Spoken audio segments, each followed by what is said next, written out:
tell us about the brewery. Man, I don't know where to start answering that question. I think I can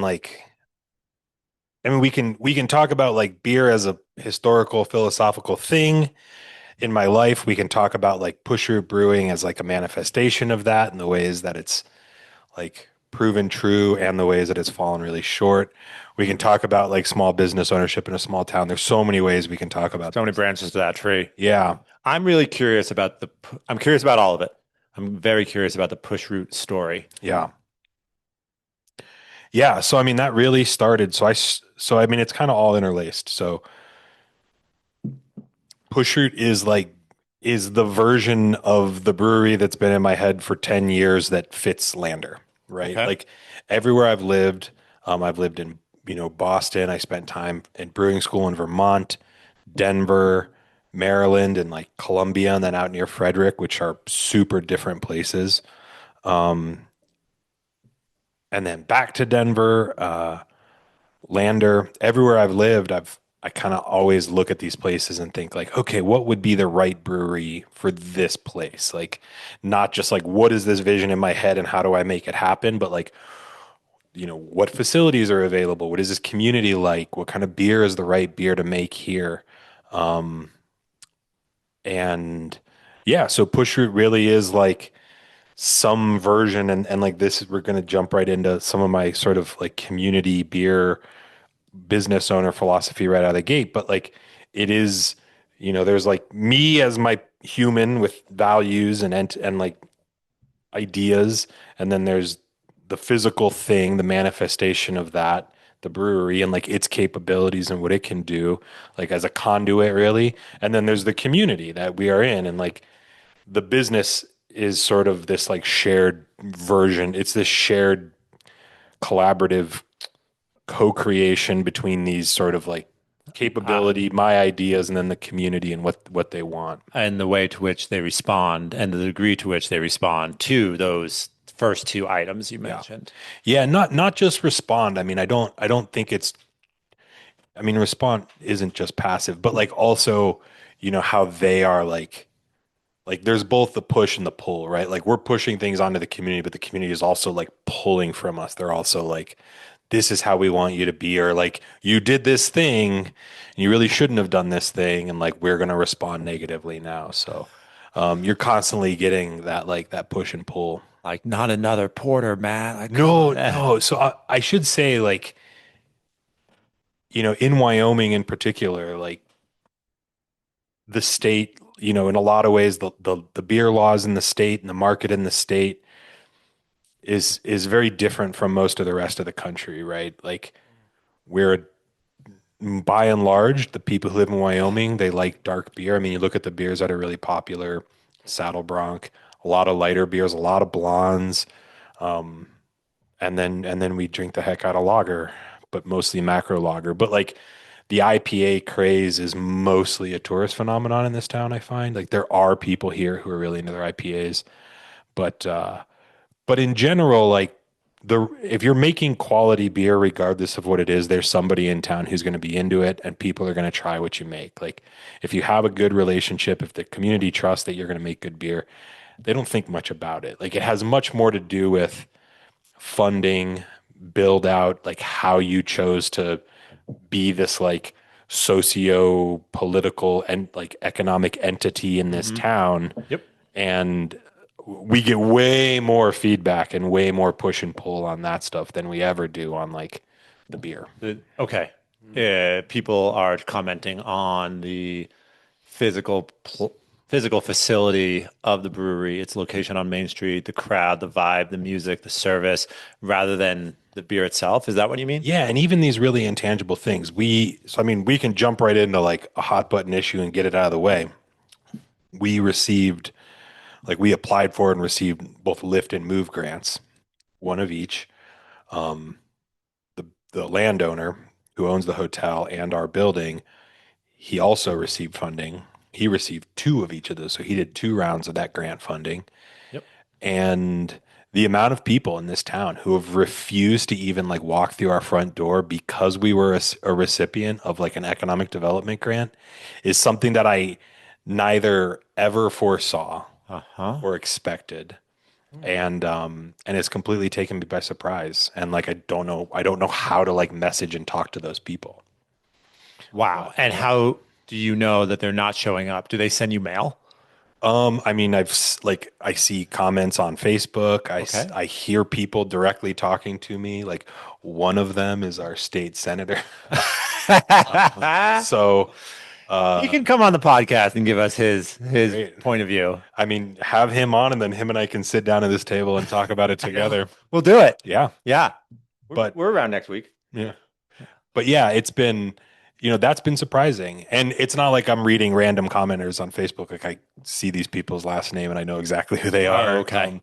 And they're community members. And And their argument would be that you guys are basically benefiting from a artificial assistance to the business. Like their argument is you guys would fail if left to your own devices. I don't know if it's that articulate. Their argument is we think public funding for private businesses is bad. Yep.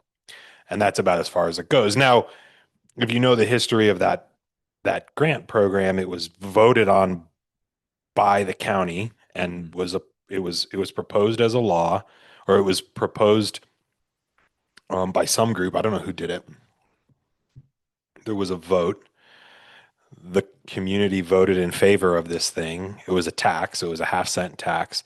That money, that half-cent sales tax, then gets fed directly back into this grant program. And um, I mean, it's very complicated politically because, like, on one hand, I think it's perfectly acceptable to say, I don't believe in that, and I'm going to vote against it, and I'm going to lobby against it. But it feels strange to hold a business that took advantage of this grant program that exists. This pot of money is there.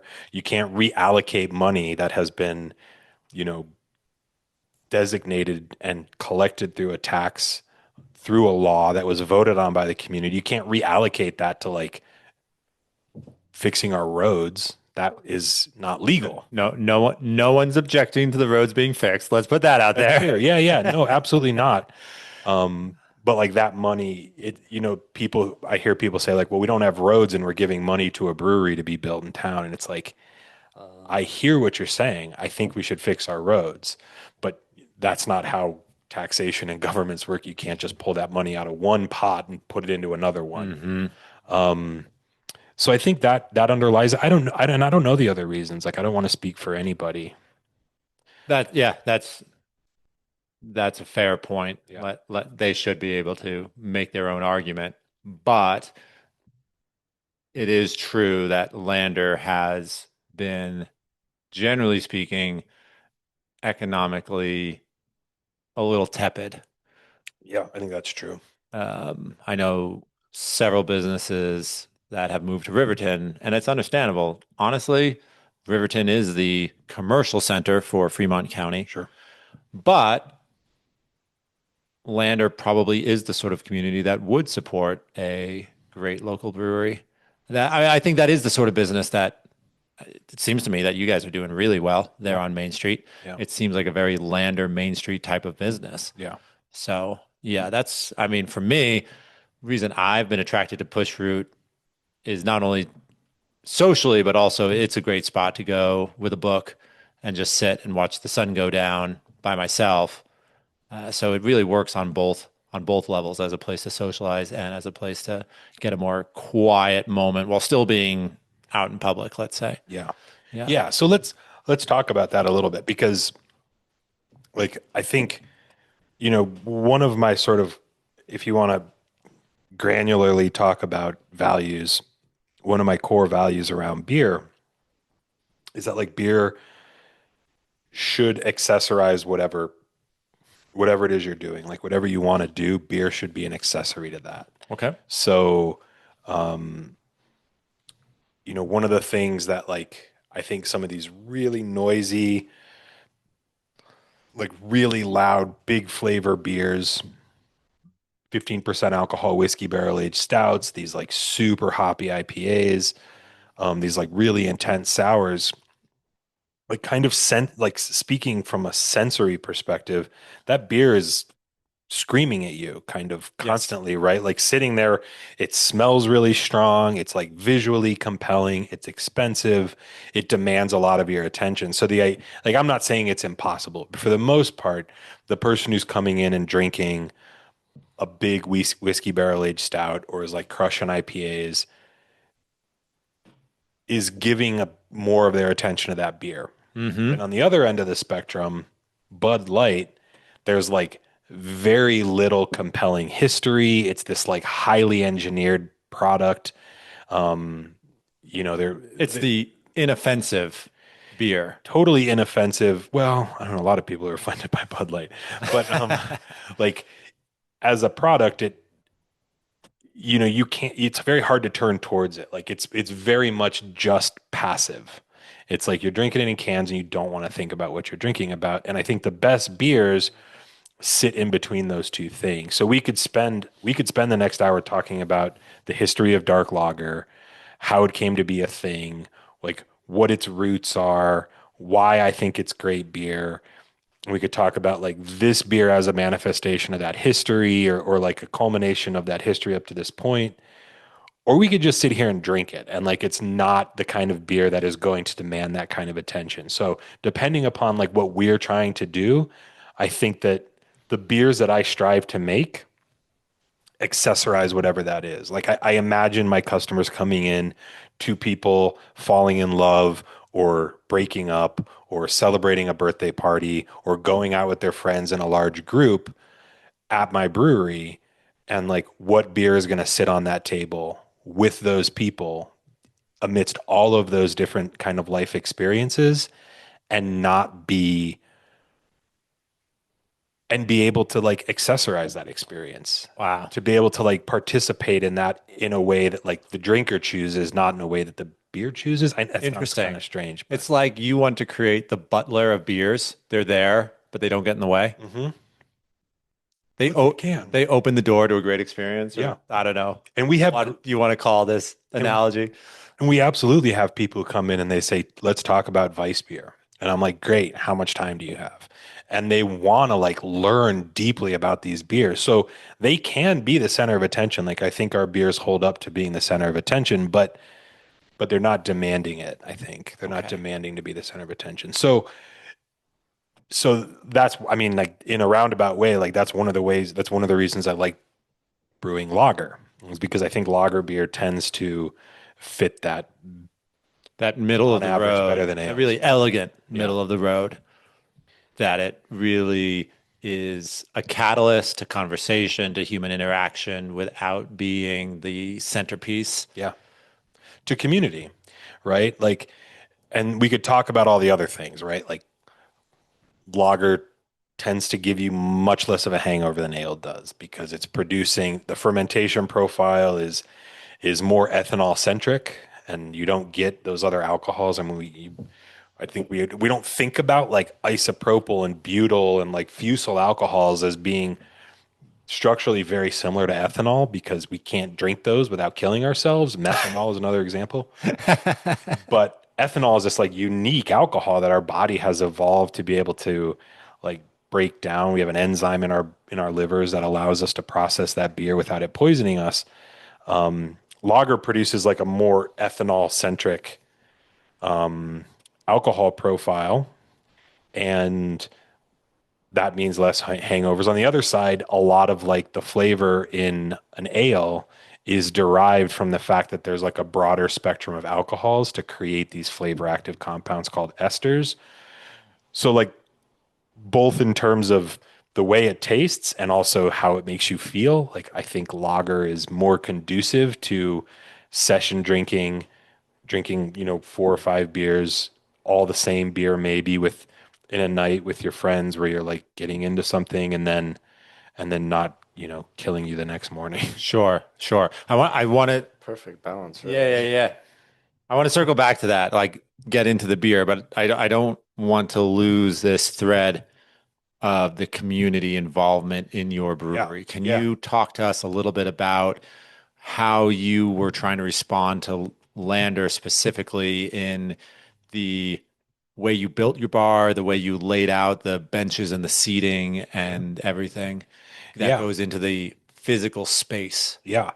I mean, I'll start by saying, like, I think the reason why that tax was so frustrating to me is because, like, from the very beginning, I took it very seriously that we were the recipients of a grant that was funded by tax dollars. Like, in my mind, the community is part owner of this business, because we literally wouldn't be there if it wasn't for those grant dollars that we received, or at least not anything like the way we are. So, I'm constantly thinking about like how people are able to access this like community asset of this brewery, whether it's fundraising for a cause they care about or whatever. And so, man, like when I think about,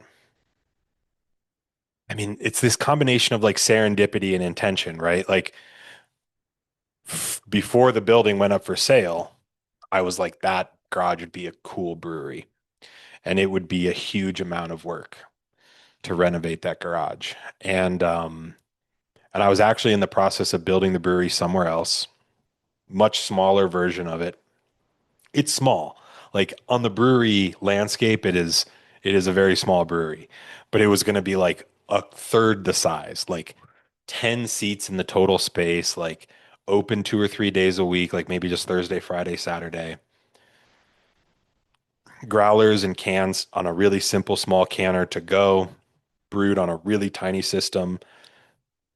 Like really just those seats were there for when people wanted to come in and pick up their growler, they could drink a beer while they hung out, but it was like super super tiny in scope. I was going to work it 2 or 3 days a week. I was going to keep my job at Johns Hopkins, blah blah blah. And when I was already remote, and so when I reached out to Johns Hopkins and I was like, "Hey, I want to go down to 50%." They were like, "Nah, we don't want to accommodate our remote workers any more than we already have. Like you're already like we would already prefer to have you back on site, but because of the way contracts were structured at Johns Hopkins, they couldn't just tell me to come back. Like my I was taxed in Wyoming, my location was Wyoming. Like they would have to either lay me off or fire me, or I Well would have to make played. a change to that contract. It was when in 2020 when this happened, my boss was like, "Hey, I hear that you might like. I know you've talked about going back out west. Like now might be a really good time to go explore that." And I was like, "Sweet. Just as a formality, do you mind if we get like I'm thinking about moving to Wyoming? Can we get like that, the paperwork signed so I don't have to pay state income tax?" And he was like, "Yeah, sure." And in retrospect, 2 years later, I was like, "Man, I'm really glad I did that." Stroke of genius. There was all these other employees who were like, I can't like they can just tell me to come back because my location is still Maryland. So if they say you have to be here 4 days a week, I'm included in that. I wasn't because I was a remote worker. Whoa. So they were already feeling a little like after the pandemic, they were already feeling a little like they were already feeling a little And they were having like hurt. lovers regret, like, Yes, oh totally. man, I don't know if I want to be Yes. attached at the hip to him Yes. anymore. Yes. So they were like, they were putting the pressure on me. They were looking for a good reason for me to change my employment status so they could require me to come back into the office. So when I said I want to go part-time, they basically said no. So I quit. Um, and I was going to do part-time and then run the bar like a couple days a week, but that that wasn't possible. So I said, all right, if I'm going to do this, like if I'm going to quit my job, I need to grow. I need to be bigger. I need to be open full time. I need to have the capacity I need to like make enough beer to serve this community in a way that maybe it could serve me someday. Like I could actually make enough money to live off of this, which is very meager. Like my goals are not, they're much lower than make like my goal, my maximum goal is much less than it ever was working at Johns Hopkins. Interesting. But yeah, so it was right around that time that Trey and I were talking, and he was like, "Well, Fabian just bought the garage." And so I called Fabian that, no, it was Paul Gashevsky, called Fabian and was like, "Hey, can we can we sit down?" And I came over and he was like, "I take possession like next week. this was like, I don't know, next week on Wednesday at like noon, meet me at the garage. So I showed up and immediately I wore boots, I wore Carhartts, like we started ripping stuff out of the bar. And so like right out of the gate, I was like, well, I guess we're doing this together. And and things kind of just like steamrolled from there. We just, or not steamrolled, but like snowballed from Snowballed. there. We just kept going. And before we knew it, we were like building out the brewery and writing like the biggest, scariest checks of my life. And like, having the bank like be like, hey, you've got like all this money in the account, go spend it to build your business. And like, I'm just like, oh my gosh, I'm not prepared for this kind of like financial responsibility. Um, so that was, so that, so I kind of saw like, oh, this potential for this main street, this like old garage with a junkyard in the back that was just totally dilapidated. Like everybody in town was like, that is a tear down. Like, what are you doing?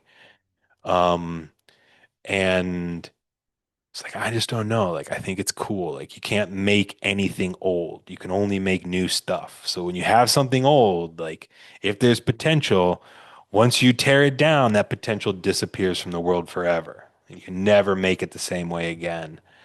So I was Yep. like, I think that it's worth trying to make this thing cool. And was willing to and like followed through on doing as much of the construction work that the city would allow me to do to make that happen. I mean, To preserve the sense of history and when you embellished walk it in. even. I mean, it's wild. Like all the brick inside, all the exposed brick was all painted with like many layers of paint and certainly some kinds of paint that no one wants anything to do with. So I had to grind all of that paint off all the brick. If you go look closely at it, you can see like grind marks in the brick. And then You just had like a wire wheel, just no, wire wheel wouldn't do anything. It was like a big metal, like surfacing, like concrete surfacing grinder. Wow. You probably know what I'm talking about. That Yeah. like seven oh, inch, yeah, like yeah, yeah. they're like $40 to $70 per wheel. Yep. And you have to keep them flat. I mean, they're for grinding concrete on Yep. floors. Yep. Normally, they sell them on like a floor grinder, and you install like 10 of them or six of them on a big giant grinder that you Mm. push like a vacuum. But no, then it was just like seven It inch was just grinder on a ladder, full like hazmat suit with a full face cover and respirator, and it was it was pretty nuts. Ground all that off the brick, all that old paint, and then I had to go learn like it's all brick that was made in Hudson, which was sun dried brick. So it's very powdery and does not hold up well. Um, so so I it's like you have to grind your way past those layers of paint and then go with a very light yes, touch. yeah. Once it gets through that paint, it just wants to like dive into the soft brick. So you have to just like kind of like grind it flat and then just keep going, keeping that face flat on there. Because if you hit an edge, it'll just dive right in. And there's some gouges in there. Like I Yep. wasn't perfect at it, but then like saturated it with a penetrating sealer. Like a resin. No, it's like a liquid sealer that makes the brick hydrophobic. Okay. And you like start at the top and you soak it with like a weed sprayer. It's not pressurized, just very light pressure, what they call like low pressure, high volume Yep. sprayer. Yep. Spray, spray, Just spray. doused It it. would run down and soak in like a sponge, and then you just do that. I think we probably sank, I don't know, 35 gallons of sealer into the brick. Like it just Oh, keeps absorbing So porous. until it stops. And then you cover it with this two-part like rubberized poly that mitigates the dust. And those are both products specifically designed for brick restoration.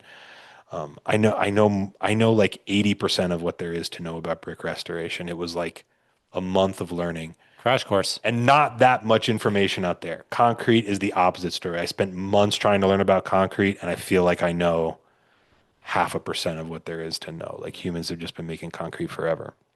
It's a huge amount to know. There's a huge, yes, Yeah, yes. concrete is wild. Concrete's a complicated Yes. undertaking. Yes. I mean, yeah, and there's all this like folklore and it's wild. But yeah, so there was just like all these different crazy restoration projects that were part of getting that building And not ones that functioning. you had in mind when you undertook this project. I had nothing in mind. Yeah. Like I remember having a conversation with Trey Warren where he was like, sometimes you just and like sometimes Trey speaks in a way that like I understand what he's saying, and I'm just like, that is the hippiest way of saying that. But I love him because it like really stuck with me. He said sometimes you have to listen to the building. Like sometimes you have to let the building speak to you and just do what it's telling you. And like that was true. I love that. Yeah. And it was true. Like, I mean, if I had gone in, looked at the space as it was when we took possession or when Fabian took possession, it would have, and tried to design something, it would have been covering things up. But as I started to like dig in and grind through paint and like look at what was underneath things and pull things back, I started to realize like, oh, there's some really old beauty here. The ceiling is another thing. Like that ceiling was covered in, particle board basically. And it was an old oil powered, like an old oil heater, and there was a hole in the exhaust. So for, I don't know, 50, 70 years, it had just been dumping oil exhaust into the like joists of that thing and that ceiling. Oh, So the ceilings were just black, like coated with oily soot. But so I got up there and like I was telling you, before we started recording, like once I had an idea of like how something should be, it's really hard for me to let go of that. So like I sand a little bit of the wood and I'm like, oh man, this is really high quality, like old pine. The oldest stuff in there is like, well, it's old, it's not pine. It's like old fir. And then yeah. also like, oh, there's also some old redwood in here. Like this wood is gorgeous. And I'm like, okay, shit. Like I have to sand I have to every sand single away all the portion way of this the, gunk. yeah, every joist, both sides, along the bottom, up in between the joists. And that was like a month on a scissor lift, just with a 7-inch grinder with sanding pads was the only way to do it. Just like, you know, 5 seconds, Up above your grind. head. Yeah, yeah. Grind, grind, grind. Shake your arms out. Grind, grind, grind. Me and a climber friend. I thought I was such a wimp. I was like, I need someone who's way stronger with better endurance. I'm gonna go find a climber. And this climber friend Are you came. still friends? That's the Yeah, question. we're still friends. And I realized I wasn't as much of a wimp as I thought I was because he Uh-huh. got in and like he was the same. He was like grind, grind, grind. He's like, man, this is just blowing out my arms. I'm like, of all people, you should be able to live with your arms above your head longer than anybody. Um, yeah, and then we made it beautiful. And just like I think it was just like so many places in that brewery that garage at the time that I chose to do that. Like I chose to be like, all right, it's going to be a month of extra work and it's going to cost us $5,000 in materials, but like I just don't think we can walk away because once this business is built and there are people in here, like We're not coming back to this. I'm never coming back to this. So like it has to be done now. And I have to live in here and I have to work in here and I have to be in here. And if I see something that I knew could have been better and I don't follow through on it, I'm just gonna have to look at it. I'm just Yeah. gonna be like, The rest of your that life. ceiling, yeah. And everyone said, oh, just spray foam in between those joists, put a new membrane on top of the Yeah. roof and be done. Yeah. But I was like, oh, if we make those joists pretty, then we have to put 6 inches of insulation on top. Then we have to put a parapet on the roof so it's not a pillow. We had to like do a bunch of wall extension and roof construction in order to make all that work. So like, these things just beget more things. You're just like, oh, I Right. But made it's the this price of decision and now I beauty. have to follow through. Yeah, totally. Yeah. Um, and so like, I mean, like I say, it was serendipity and it was also this like commitment to doing something right. And so at this point, it's very hard for me to look at that space and say, like, I did that for the community versus like I did that for myself or I did that because I felt like it should have been done. Like it's all just a jumble in my head Hmm. and in my memory. But I think, one of the guiding principles, and this comes down to how the construction was done. It comes down to how we do customer service. It comes down to the kind of beer we make is like I think you kind of owe it to your customer to give them the best thing you can. Like I think that especially when your customer is like your friend or your hunting partner or like, you know, the guy who taught your search and rescue class or your AVI course, right? Like these people are so integral in our community. I just think there's something like disrespectful about doing anything less than the best you can The do best for that those you're able people. to provide. Yeah, and it's like I don't have any illusions about it being like the objective best or that there isn't space for improvement or that with more money and more time and more skill and more energy and more people I could do better and more, but like with what we've got, with what we were able to do, my goal has always been just like do the best thing you can. And like, I mean, I used to brew. So I started brewing. I went to brewing school after college, brewed at Prost in Denver, spent some time teaching and brewing, did some other brewing projects, and then left the industry entirely for a long time, like 7 years. Went and worked for Johns Hopkins. Almost ended up brewing in Wyoming, actually. Like after I left Prost, I had like three opportunities. One was graduate school at School of Mines. The other was Johns Hopkins, and the third was the lead brewer at Melvin in Alpine. Well, And I turned that down. Um, yeah. What did you sense was missing? well, I mean, I The hate to say opportunity it, to but run like, your own show? no, actually the opposite. Like Prost, I got to work under a really incredible couple of brewers when I worked at Prost. And they were both kind of like pretty prominent names in the brewing industry in Denver. They went on to open Beer Stop Brewing Company, which is like probably producing some of the best lager in the country.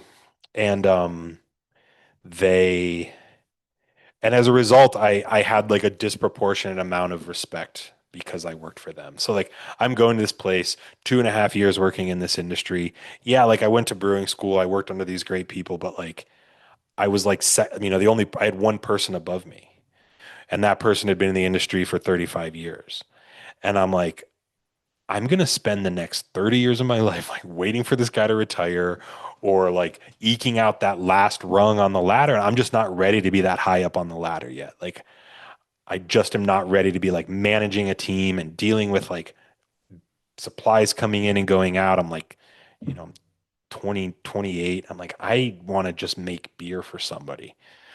So that was one thing. The other thing was the pay was garbage. Like it was at a time, they're asking me to go live in Jackson Yep. basically for like 42 grand a year. Right. Manage $17 million worth of product, a 31 person team, in a very remote place where getting materials in and waste out is like a disproportionately challenging problem relative Mhm. to other breweries in the country. And it just felt like what they were asking for what they were paying wasn't fair. I made a counter offer and they basically were like, Laughed you, yeah, like they were laughed you like, out of the you don't brewery. know what you're worth. And I was like, I think I just dodged a bullet. So I was like, Yeah. you could offer me double what I just asked. And I don't think I'd come work for you because it's a pretty horrible thing to say. Yeah. Um, and I had another job offer in my pocket that was like worth way more than what they were That offering. So helped. I was like, I can say no to this and it's not going to like bankrupt me. So I went and worked for Johns Hopkins. But but I think like throughout all that time, like one of the things and all that work experience, like I worked on, you know, in defense for Johns Hopkins, like national defense. And the thing that has always been missing from all my careers is something that exists in brewing, which is where like I get to make this thing with my hands. Like I get to oversee this product from, you know, relatively raw ingredient form, this whole transformation process through manufacturing, label design, getting it into packaging, putting it on tap, and then making it into the end consumer's hands. And there just aren't many industries that are that way anymore. Like industries are just carved up so that most companies are doing like a single part of that Mm. process.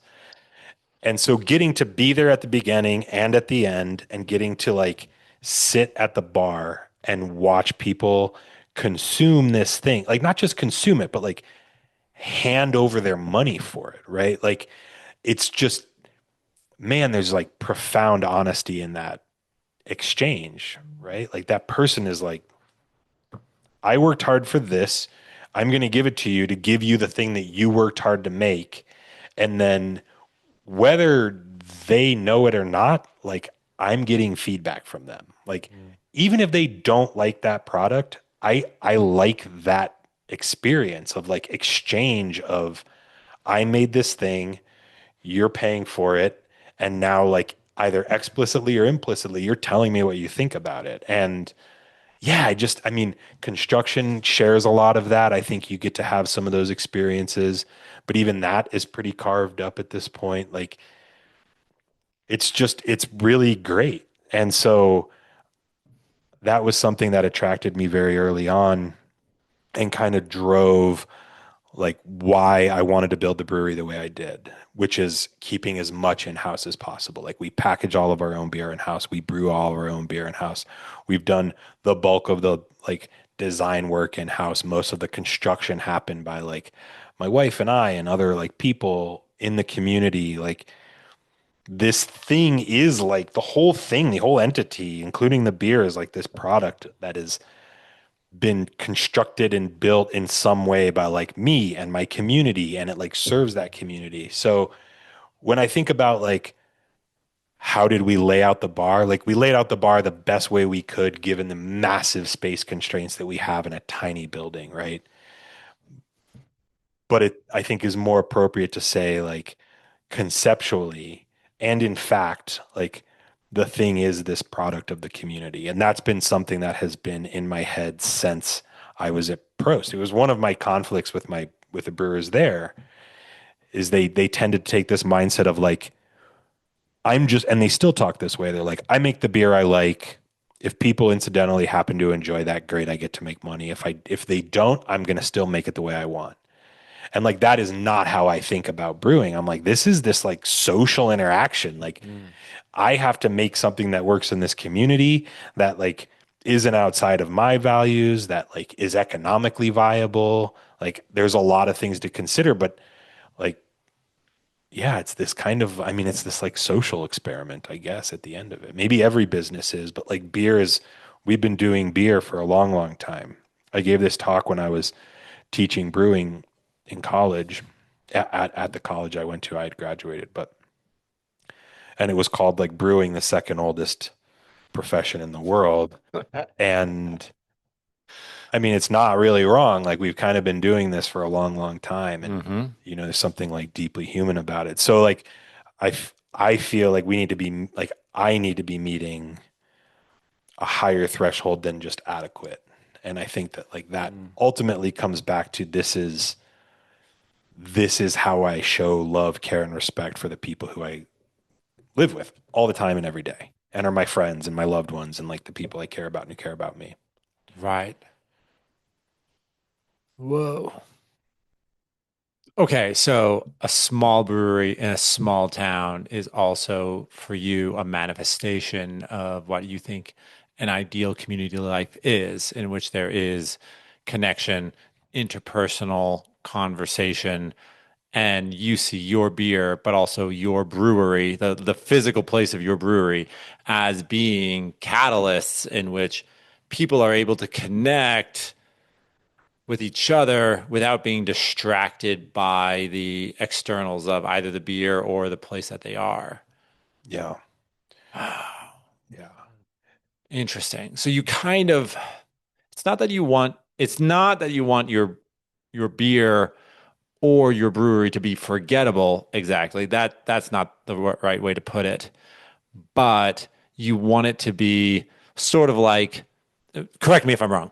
You kind of want it to be like your favorite old sweater, right? You pull it on a cold winter day so that you can really just relax and enjoy the people around you.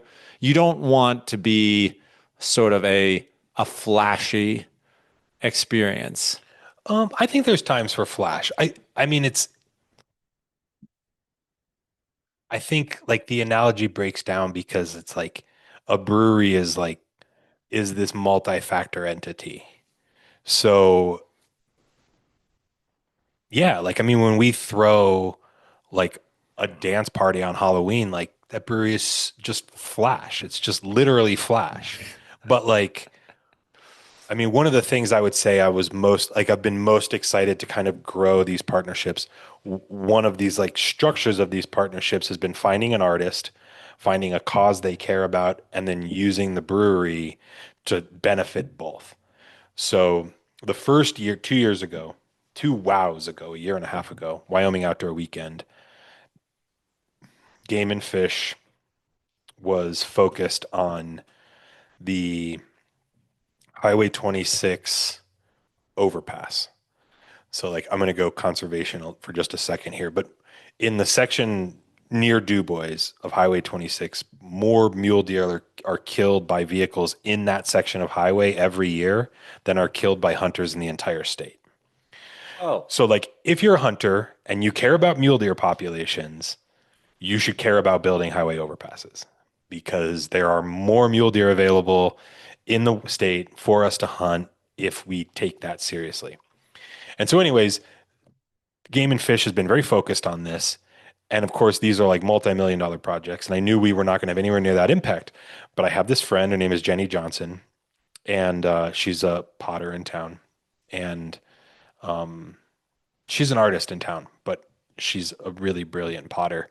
And I had this idea that, like, what if we got Potters of the Wind River to all make mugs that we could sell at WoW? If somebody bought those mugs at WoW, we would give those people all the beer they want for free. And we're going to sell these mugs for a lot. It's basically a donation, like starting at 400, but anything that you want to spend as a donation. And so this was like Jenny saying, like, I care about this kind of conservation, this kind of habitat maintenance and building, and us saying, look, we can contribute to this. And I kind of like took over project managing that piece and then partnered with Game and Fish to like make these mugs useful at the event. And then all the money that we raised, well, $50 per mug for anyone who made a mug went back to them. So like it was critical that these potters are not donating their time. Artists are constantly being hounded by nonprofits like, hey, can you donate a painting? Can you donate these mugs? And I said, if we're going to do this, we need to build into this money for the artists. Like they have to get paid for their work. So we're paying the artists, we're giving a bunch of beer away, and then all of the proceeds that we earn above and beyond the potters goes to this like highway overpass. And overall at WoW, we ended up raising something like $25,000 just that weekend by selling these mugs. One of the mugs sold for like $10,000. So it's like the massive donation that significantly increased the total take on that. But like, but we raised money for mugs that. never did so well That's right. Yeah. before that day. Yeah. So I really love this dynamic and we do it more. So like we have our coaster club. Jenny made all the coasters. $50 per club membership goes to like a concert, like a nonprofit of her choice, which is beaver mitigation. Through a complicated, we don't have to get into it here. And then $50 per coaster goes to her. And then we basically discount the beer to like incentivize people to be a participant in this. But I really love playing with this dynamic of like, we're going to find an artist and a cause they care about. And we're going to use, so getting back to your question, we're going to use this business as this like forum. It's this like, it's this thing, right? I mean, it's just this thing with so many different multifaceted pieces of potential, and we can tap into them in so many different ways. It's not just like a business that brews and sells beer. Like we can just use this thing in so many ways as a community to like highlight other people or highlight causes or like hold events. And like in the perfect world, this kind of small scale commerce, small scale capitalism works so well because it's symbiotic. Like we're making money, the cause is being funded, and the partners are also like making money and getting their name and their brand out there. So like, yeah, I mean, and I don't know. I'm sure we've only tapped into a tiny bit of the potential for that across the whole community. And we're always partnering with people. I mean, literally weekly, we're doing something. Just last Saturday, we invited all the disabled veterans associations guys. We're doing a motorcycle ride, like over Togety,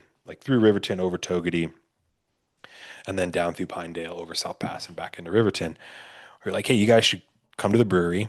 We, of course, make money selling beer to these guys, but $1 per beer all day we're donating back to disabled veterans. So like from very small, very easy to do things like, hey, we care about this thing, you care about this thing, you're a community member, we exist because of you at some level. Mhm.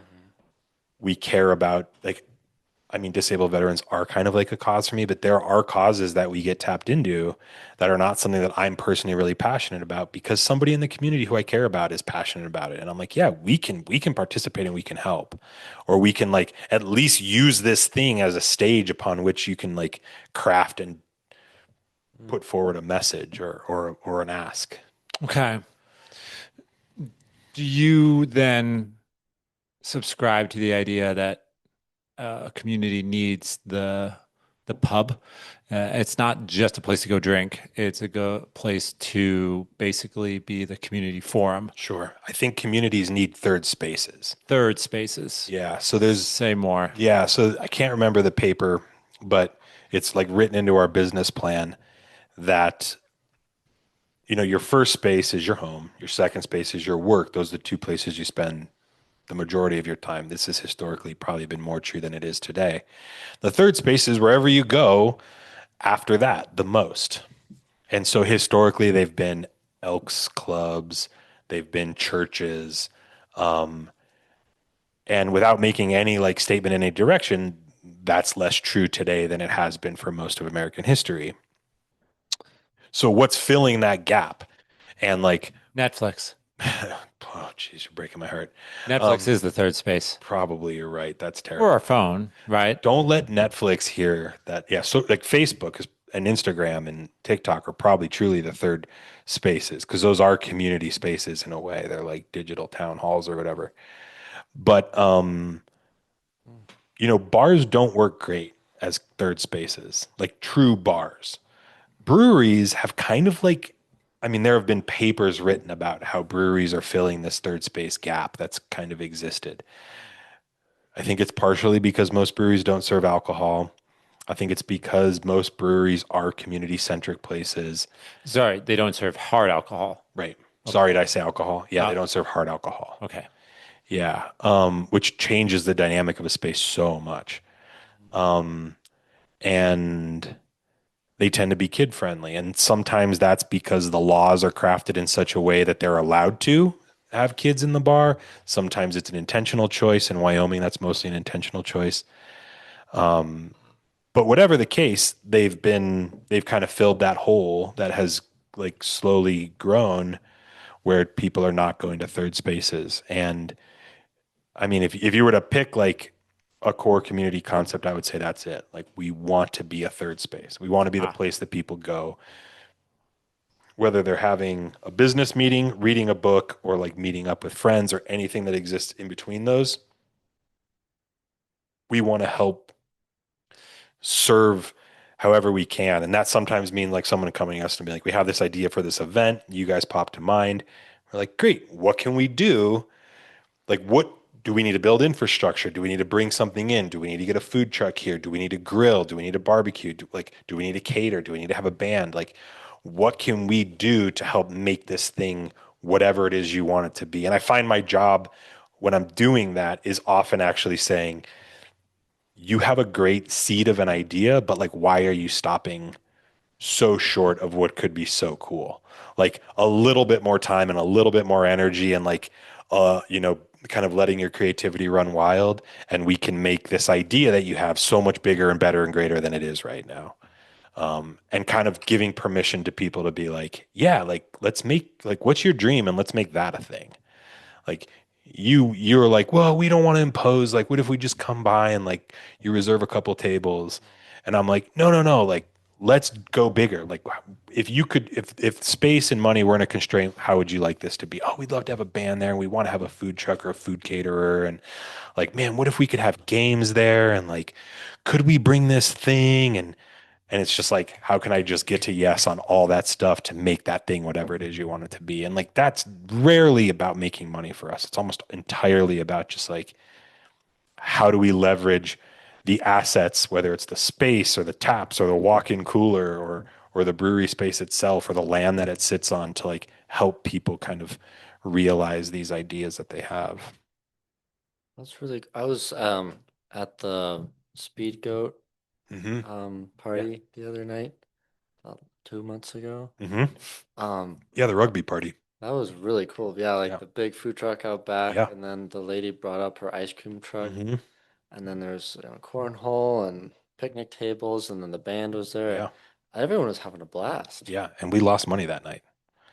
Like after all said and done, like it was not a money making venture for us, but like we tapped into new, like selfishly speaking as a business owner, like Right. we built relationships with new parts of the market. Yeah. Like there were people there who had never been in before. You had communities mixing rugby players and like old neighborhood folks and like people who were coming over from Pride in the park after that was over, like showing up all glittered out. Like all these communities mixing in the space is not something that happens very often, certainly not in small towns like Lander. Nobody argued, nobody fought, nobody was like throwing shade. Everything was peaceful. But it was not ultimately about like how much money can we make tonight. I was disappointed we didn't make more. I'm not going to like be like falsely modest here, but I Sure. didn't see the night as a failure. It was a success because Right. like first of all, we got to participate. We got to have fun with all these people who we like. And second of all, because we got to like tap into new parts of this community and new parts of this market. Hmm. Are bars your biggest rival? Hmm. That's a good point. Whew. No, no, I don't think so. I think their biggest rival are events. Like everyone kind of thinks like, oh, Climbers Fest must be a great weekend. And it's like, no, Brewfest must be a great weekend for you. And it's like, it's mediocre because everybody goes to the park and drinks all day. So like this event is like sucking business away from all the local businesses, right? And we don't get paid anything to be at Brewfest. It's all donation based. So like after I take out the $2,000 worth of labor and work and product that I donate to Beer Fest, like I'm certainly in the red on that event, but like those big sort of city events are, and the people who take seriously, like, how do we ensure that this event can be beneficial to the community? Wow, does like their like local business raffle where like if you spend money at any local business in Lander, you bring your receipt back and for like every $10 you spend, you get a free raffle ticket that you can use to win stuff, encouraging these people visiting Lander to go spend money locally. Lander Presents is brilliant at this, right? Like we do really well at Lander Presents because they have been very careful about how they structure like how do we ensure that the people who are at this event are able to make money, but not all events think that way. Not all event coordinators are focused on that. Hmm.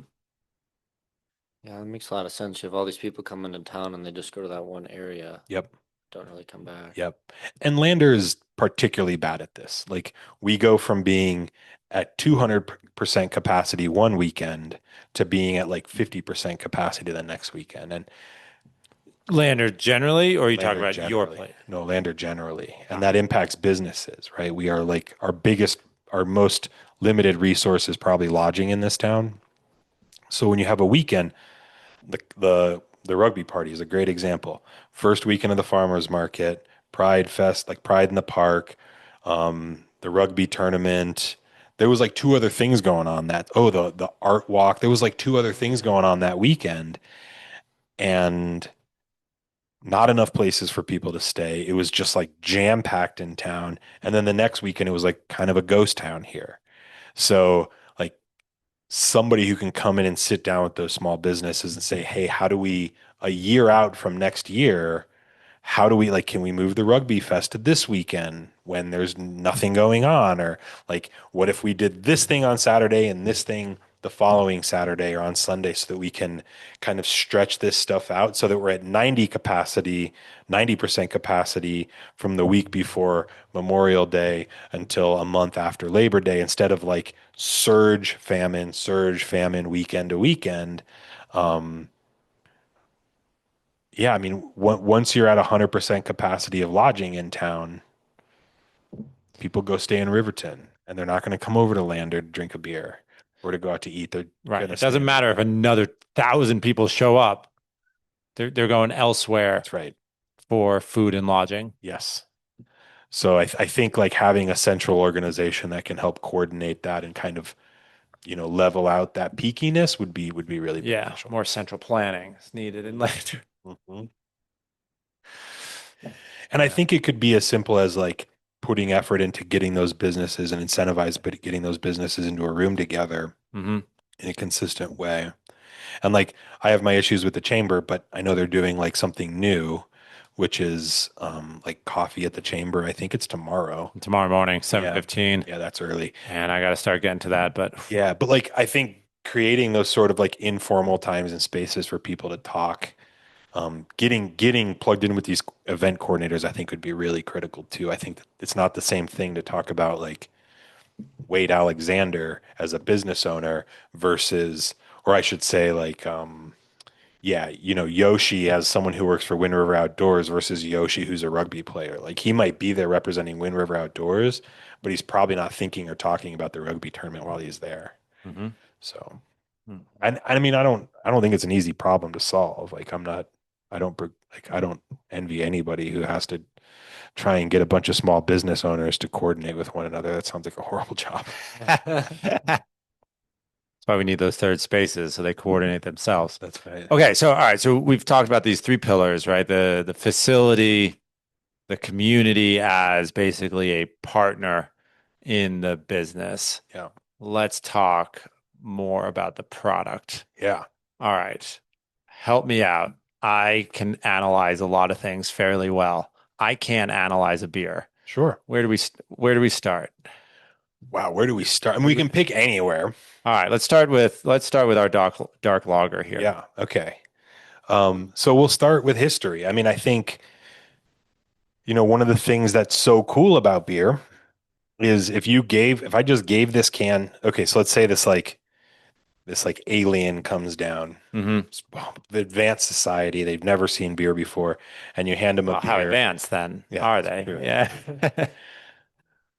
And you hand them a beer and you say, make this.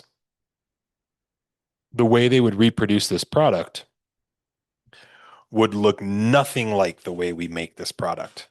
But if you took someone from like 3000 BC in Egypt and you transplanted them into a modern day brewery, after they got over the shock of electricity and pumps and like big gas fired direct burners, they would probably be able to recognize and identify basically every step of that brewing process. Because we essentially still brew beer the way we did back then. We just have the benefit of, a lot of technology, but the basic steps are the same. And I say Egypt because Egypt is kind of like the first civilization that really like commercialized brewing. Like they had breweries, they had like industrial breweries in Egypt that brewed large enough volumes to sell and serve. It wasn't just, the English history or the German history of brewing in your own home. So if we start with history, like we can start by saying lager is by a huge margin the youngest beer on the planet. Ale goes way, way, way back. And I mean, best sort of guess, lagers probably have existed for maybe 500 or 600 years, maybe 700 years. So, I think so. If we talk both kind of simultaneous about like history, where did this beer come from? Hmm. Why are dark lagers older than pale lagers? And then we also talk about like the family tree or the evolutionary tree of brewing. And we look at the top, you have beer. And then the first split that happens on that tree is like, is it a lager? Or is it an ale? Okay. By the time you get to the very bottom of that tree, or maybe it's a root system, I don't know, you have like individual brands, right? Guinness is a stout, or it's like a dry stout, which is a stout, which is a this, which is a that, which is an ale, which is beer. You can like work your way up and you can kind of do this like, I guess in coding it would be like A flow chart back to. like a tree, yeah, yeah, Okay. where you're able to like kind of categorize all these things. Okay, so ale came first, Ale came first. lager came second.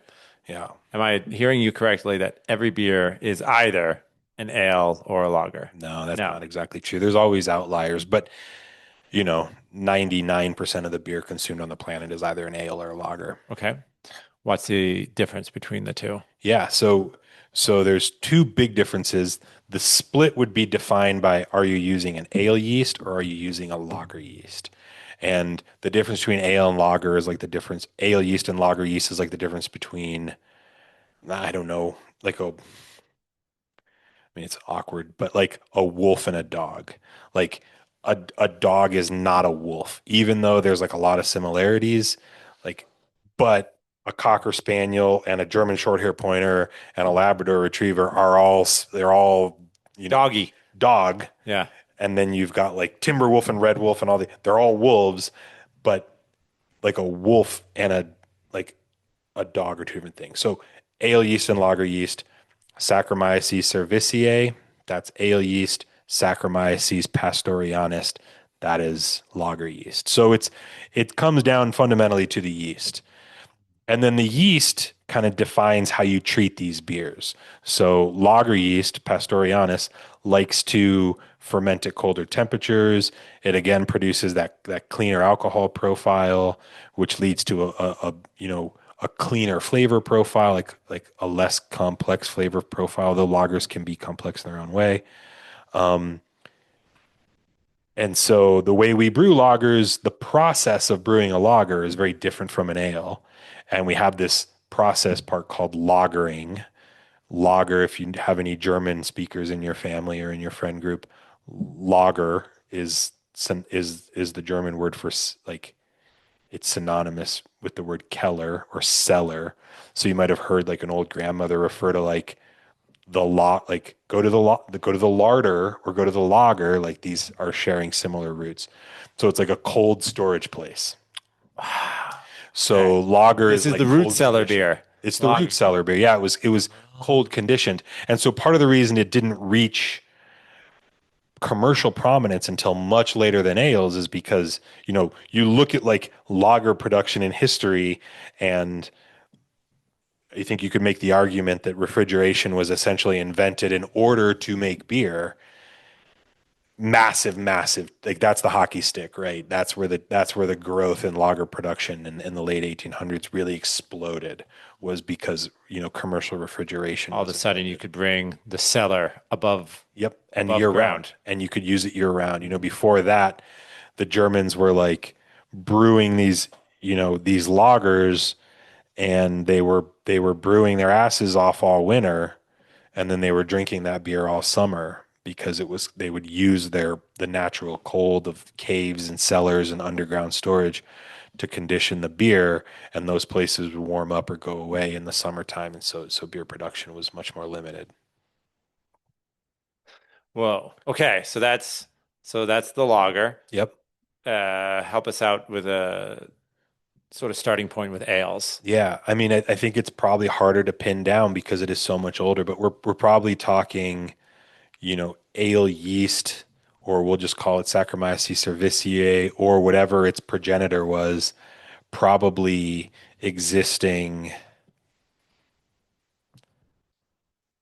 I don't know. There's so much argumentation about this. 10,000 years ago, some version of it. I mean, Wow. you also have this whole sect of like wild yeasts, um, which is not Saccharomyces, it's Brettanomyces. So it's like one step further up the evolutionary, More primitive trail. Yeah. yeasts. Not necessarily more primitive. There are modern day Brettanomyces, but it's like, I don't know if you remember, like, I don't remember all of them because I'm not a biologist, but like, kingdom, philo, like all those things. Genus. Yep. Yeah, yeah. Type. So whereas like in the Latin name you have Saccharomyces cerevisiae, Saccharomyces pastorianus. One more up is like Saccharomyces and Brettanomyces. So moving one step up the categorization ladder. And so those are the oldest. Those are far and away the oldest beers. And you start really with mead or naturally occurring sugar in fruit, Mm. for example. Like all you need to make mead is a beehive and a downpour, right? So you mix honey with water, natural yeast in the air is going to ferment it. Some intrepid hunter gatherer decides he's going to drink that, feels a little funny and kind of likes it, and all of a sudden, like making meat The is meat industry was born. yeah, and Yeah. that's probably like pre-modern, like pre-Homo sapien human, like that's hundreds of thousands of years old. Okay. Oguk got a little buzzed Yes, after the thunderstorm yeah, and exactly. decided this is a good time. Yep, or left his grapes out too long that he like gathered, right, or whatever. I mean, there are Shout out to Oguk. yeah. I mean, you see like elephants and monkeys like seeking out and eating fermented fruit at the bottom of trees even today. So like way pre-human animals have been have been finding and consuming alcohol for a long, long time. But brewing is a little different, right? There's like not naturally occurring sugar in barley. Mm-hmm. It's starch, and you have to turn that starch into sugar. So we have To this. give the yeast something to feed on. Yeah, that's right. Yeah, sugar is the foundation of beer. You need sugar. Yeast turns it into CO2 and alcohol. That's what makes beer. If you're ever at the brewery on a brew day, if you smell it brewing in there, or if you see steam coming out of the stack, especially in the winter when you can really see the steam pouring out, Mm-hmm. ask me to taste the wort, and you can taste the difference that yeast makes. Okay. It's not even like reconcilable as a same. And that CO2 is bacterial flatulence. That's yeah. I mean, that's not wrong. Yeah, yeah. Um, yeah, we used to say that your yeast is um, farting out CO2 and peeing out alcohol. And that's not inappropriate. It's like, I mean, it might be inappropriate, but it's not wrong. Um, Like many things in life. Yeah. is the truth ever inappropriate? Right. But yeah, it was a but getting to that sugar is hard with barley, right? There's this intermediate step called malting, and the reason I hesitated earlier when I said we start with raw ingredients and go to end product is because we don't really like we stand on the shoulders of our maltsters. The malting industry is huge. It tends to be highly consolidated. It works really well in larger batches, although the American craft malt industry is growing. It's super cool. They're like bringing all these heirloom barley and corn and like oat varieties back from the brink, and they're like growing them and malting them. And we really built the brewery with the idea of like, how do we maximize our capability to use these like, harder to access, less modified American craft malts to produce these like interesting American craft lagers. If you ever had our corn lager, like that beer is quintessential modern American craft lager. It's heirloom barley, it's heirloom corn, and it is made on a system that is designed to maximize the utility of those products in a way that most brew houses can't do. And we can talk about process later if we want to. But talking about malt, the process essentially is germinate and then dry. So mid germination, you like stop that process really abruptly by heating it mildly and then drying it. And you do it strategically at a point in time when all the enzymes that are necessary to convert starch into sugar have been catalyzed and they get to go. And then you steep it, you rehydrate it and warm it up to like 150 degrees. And those enzymes get super active and they go in there and they munch Those up all that enzymes starch. contained within the cell walls of the bacteria, right? Like, or are those just enzymes just naturally existing in Yeah, your we have no bacteria at this point. mash? Yeah, Is and the that the right mash. word? Okay. Yep, So yep. those enzymes are not, it's not a biological process, it's a chemical process, Biochemical process. biochemical Yep. process. Okay, so what, I keep wanting to say bacteria, but no, it's yeast that are performing Yeast the comes way later. way later. That's Okay. after we've already converted that starch into sugar. These enzymes. So let's talk about a barley Yeah, seed. you're gonna have to hold my hand here. No, that's okay. No, I love doing this. So talk about a barley seed, right? Or any seed. 95% of the weight of that seed is this like backpack full of food, which is starch that seed carries with it. So you plant that seed in the ground. The way plants make energy is through photosynthesis. But when that seed is down in the ground, it doesn't have the ability to photosynthesize. It doesn't have leaves yet. So the first thing it does is it grows a root. And then once that root grows, the endosperm, that little chunk of all the enzymes and all the like biochemical necessities are released and they go in and they start working on that starch. The first thing they do is they release that starch from a protein matrix. Like think about, beach balls caught up in a three-dimensional net. Then that starch has to be gelatinized. That happens through hydration. So I have to water. And then the enzymes, we have multiple enzymes, proteases, but our big ones are amylases. Amylose and amylopectin are two starches. They go to work taking these long chain, polysaccharides. Saccharin is sugar, right? So polysaccharide, many sugar And that's starch. molecules. That's starch. Okay. And they go in and they start chomping them down into smaller pieces. And once you get down to like one, two, or three individual sugar molecules, you have a fermentable sugar, something that the yeast can do work on. Now the plant is super efficient at doing this. They will use up every bit of starch in that process of trying to like break through the surface of the dirt, grow enough leaves to photosynthesize, and then let the sun do the work of creating energy for them. But until they get to that point, they're reliant upon this store of sugar bound up in starch that is like a little backpack. And it's chemically advantageous to have it stored as starch because those polysaccharides are very stable because they're so long and therefore require a certain enzyme to break them down And space efficient too.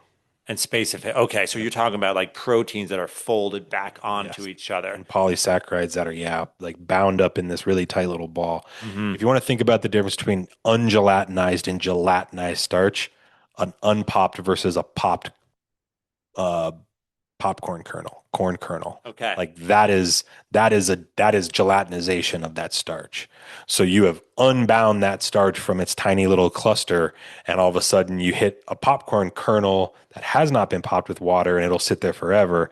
You drop a piece of popcorn in water, and it almost starts to dissolve immediately. It has like minutes before it is turned into complete mush. So you have like efficient space. Because it's bound up, also because they're all bonded together, even another level of efficiency. And then you go in and you start breaking that down into sugar, and all of a sudden you have energy available for that plant to use. So we're taking this natural process, and at the cost of efficiency, like I said, a seed is going to convert 90% of that starch into sugar. We at our brewery, we hit 82 to 84%, and that is so good. I know breweries that are in the 60s. Okay. So we are really efficient at converting that starch into sugar at our brewery. But we're basically mimicking that process. So we start that germination process, and then we freeze it in time, and then that maltster gives that malt to us. We crack that thing open. It's now dead. You cannot grow a malted barley grain. If you planted it, it would never grow. But the starch is there and the enzymes are there. And once you hydrate it and heat it, those enzymes go to work. They turn that starch into sugar. You start with literally starchy water. Like if you took cornstarch and put it in water, that's kind of the consistency of the liquid in that mash. From If you were the to taste that it you're getting from the from the maltster. Yeah, that's right when we first hydrated it. Cooler temperatures, it's like starch water. And Okay. by the end, It looks like pasta water. yeah, it looks like pasta water. And by the end, it's like clear and it's like 18% sugar and it's really sweet when you drink it. Tastes great hot with like a shot of whiskey in it. Huh. Yeah. So in the course of an hour, 2, 3 hours, we're going from starch water to sugar water. And that's all a biochemical process. And then we separate the liquids from the solids. We boil the liquids. We trash the solids. We add hops, which are, among other things, they're mostly there as like a flavor balancer. So you need bitterness so that your beer just doesn't taste cloyingly sweet. So you bitter, even this beer is bittered with hops. It's not a bitter or hoppy beer, but you bitter it, and then that happens in the boil. You also remove some other products in the boil. Then you rapidly cool. We go through a heat exchanger. We cool 150 gallons of boiling hot wort from boiling down to about 50 degrees in the wintertime in about 20 minutes. Wow. So it's like a rapid cooling process.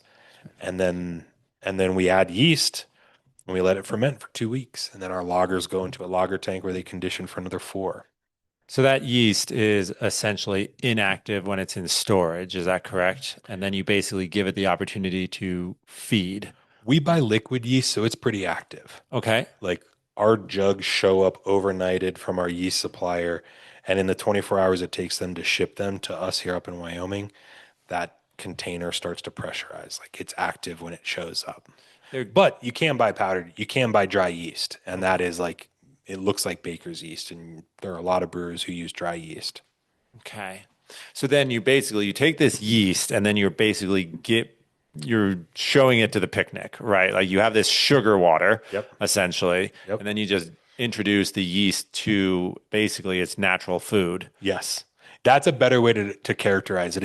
It's much more than sugar water, right? Like there's a lot of like really critical nutrients in wort that Hmm. allow yeast to survive. If you just took yeast and you put it in table sugar and water, it would it would only divide once and then it would start to die Okay. because there's not all the other essential nutrients needed for a yeast cell to continue to reproduce. Like wort is our most sensitive product. Like if wort gets exposed to bacteria, we have to keep that wort as sterile as we possibly can.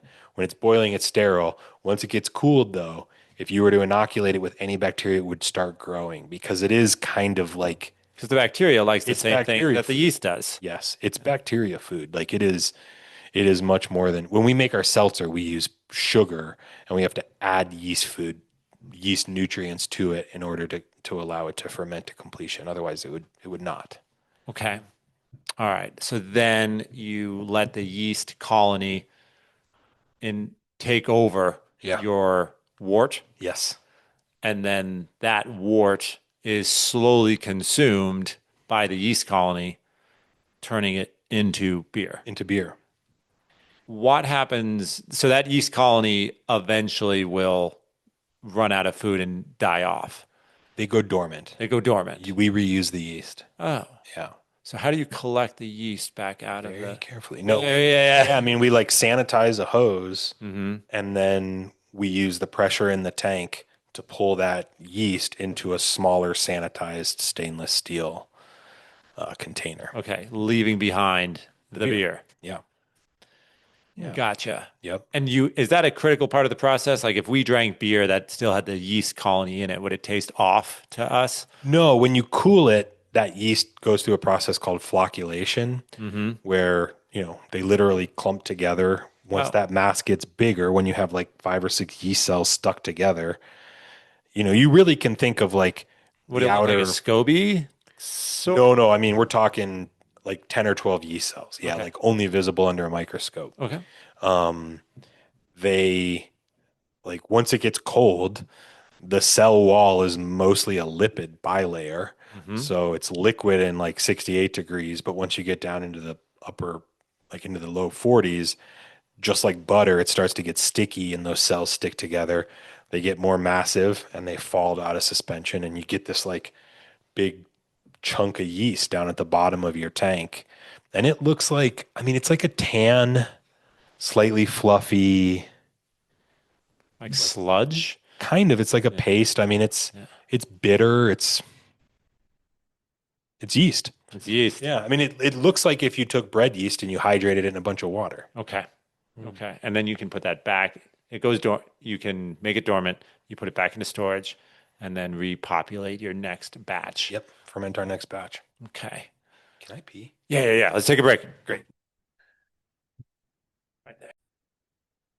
It's interesting. It's like you have, are you familiar with G.K. Chesterton? No. You'd really like his books. Okay. He's very deep thinker. He was an English guy. He knew J.R. Tolkien really Okay. well and C.S. Lewis. Yeah. So they had like this little club together, and they would go to the pub and they just talk about their thoughts. And that was like their favorite thing to do. And it's kind of neat. I think guys, we want like a reserved space to talk about Yeah. things. Because I think we get frustrated when we can't develop a thought. And I think that's why like the Joe Rogan style is so popular. Because you can just let someone talk for however many hours they need to develop what they're thinking. And I think the pub is kind of that perfect third space for that.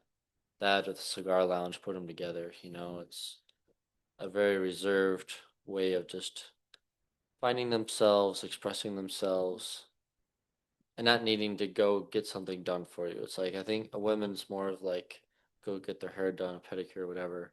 Guys, it's like we need to taste the earth essentially and talk about what matters.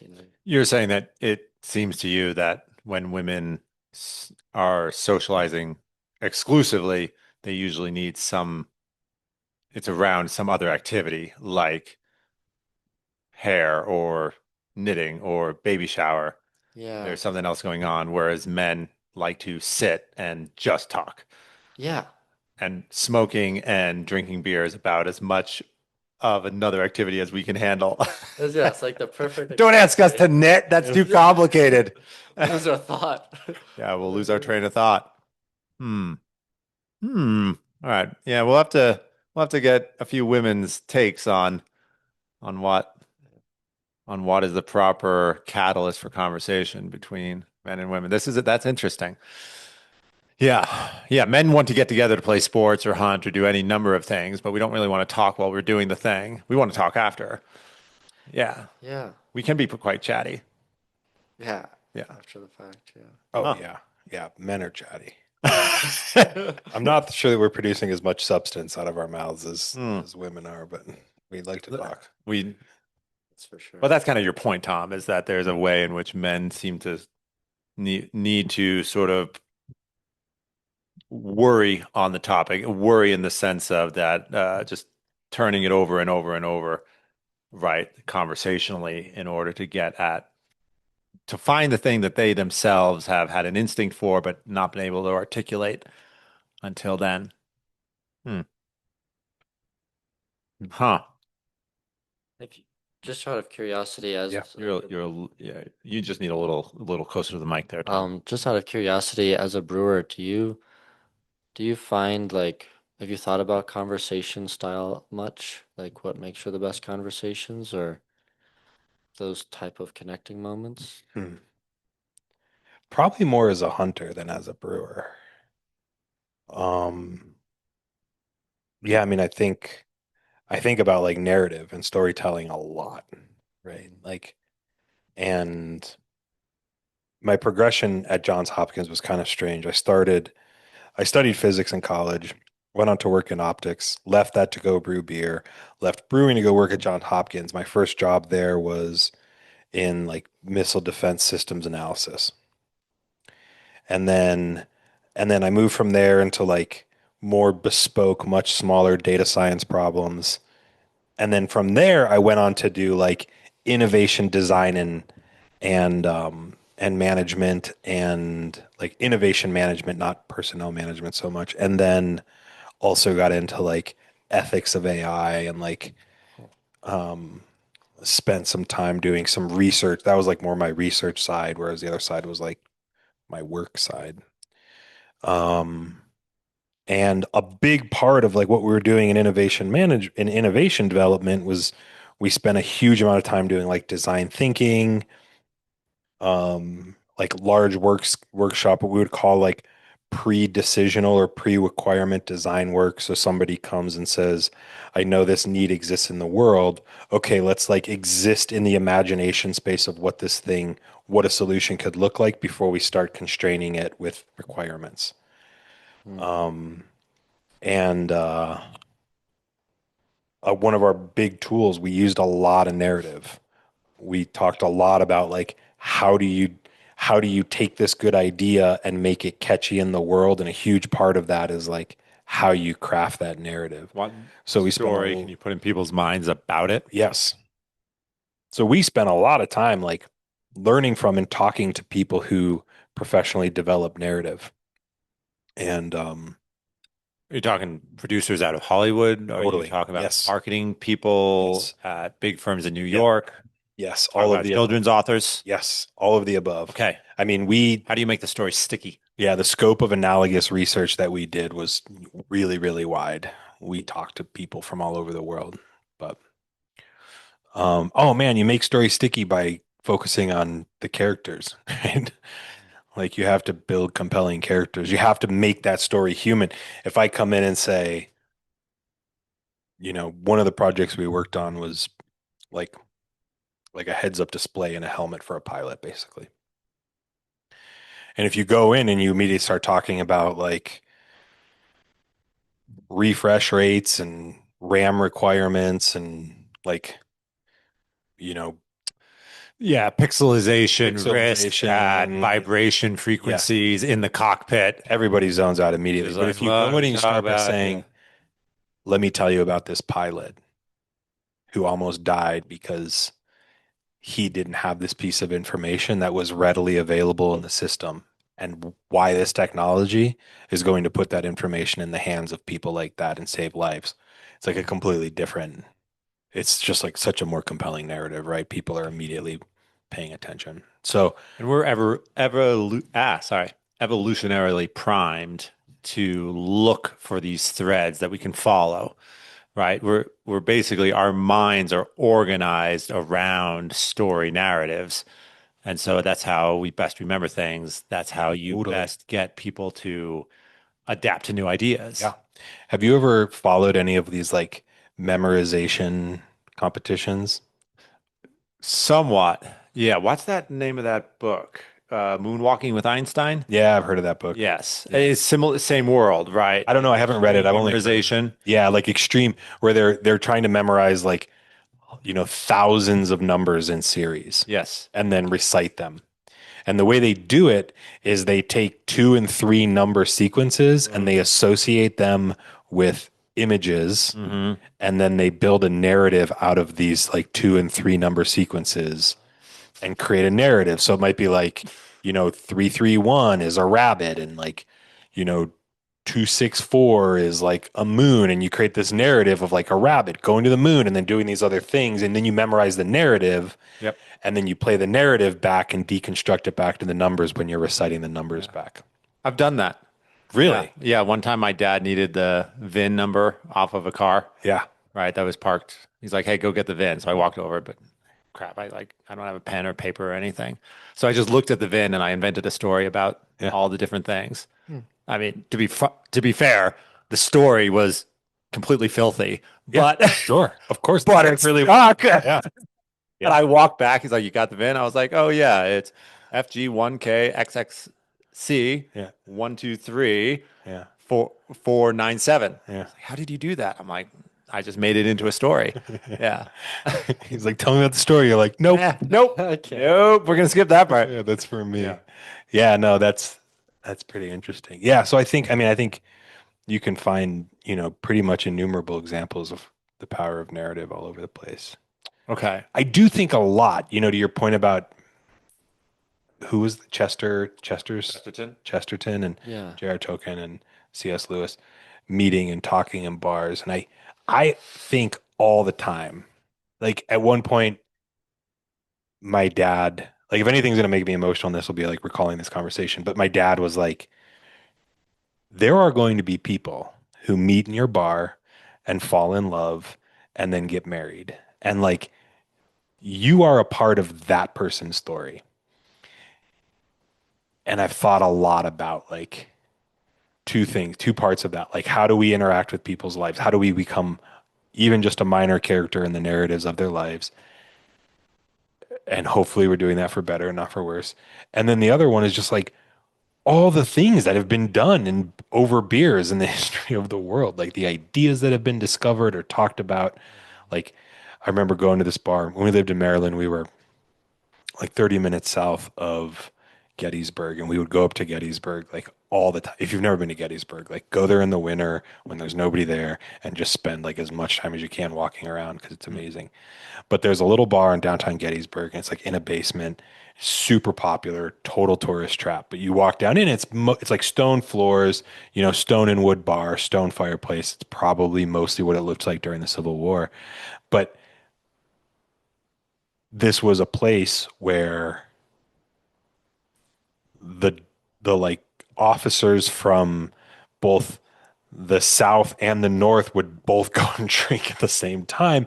So you have these guys in there like talking about war strategy and the fight they just got out of where people died in a bar together in Gettysburg. Like it's a completely different time when it comes to how war was waged, but they're like in there drinking together. And What? yeah. And like this all Wow. happened Like, okay, see you tomorrow. See you tomorrow. out on the battlefield. Out on the battlefield. Yeah. Yeah. Shoot you tomorrow. Sounds good. Yeah. Yeah, I don't know what role officers actually had in fighting. My sense is that if officers were shooting at each other, things went pretty twisted. That's fair. But whatever the case, you still got these people who are like, I mean, and it makes sense for the Civil War, right? Like where we lived at in Maryland, which was very close to that like Mason-Dixon line. You know, the property we lived on was in the north, and then like the field next to us, like in the dirt road, the person who owned that property had fought for the South or something like that. Well, Like we were right in that area of mixing where like it wasn't clear delineation. So it doesn't surprise me because these people were neighbors, friends, and family members for their whole lives, and they were fighting against each other. Of course, they're going to show up in the bar and drink together. Hmm. But I think about that a lot when I think about beer and I think about a bar and what it's like to own one. And when I sit there and watch all these people sitting outside or sitting at the bar, and I'm just like, I wonder what, like, What stories are going to come out of this? and like where they're at in their stories. Like, well, a couple that's on their first date at my bar, they have no idea if in 5 years or 3 years or 10 years they're going to be married or having kids or if they're never going to talk to each other again. Like, they don't know that yet.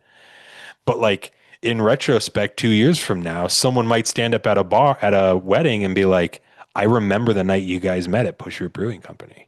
And like every time I think about that, I'm just like, man, like this is really what it means to be a part of a community is to become truly embedded in like the narratives of the people who are in that community. It's not about the beer or the bar top or what you've made in that space. It's about like the role you play in these people's lives. And you don't know what that is until, you know, years later sometimes. Right. And there are stories that you'll never be able to witness, Most of them. but that doesn't mean that you weren't facilitating them in a very concrete way. Or just being there. Hmm. Yeah. Wow. that's a really beautiful thought, actually. Yeah. Yeah. Yeah. I mean, and like I think what's especially beautiful about it to me is like that could just as easily be Napa Auto Parts as it could be Pusher Brewing Company. Like every business owner has the opportunity to frame their business this way in their mind.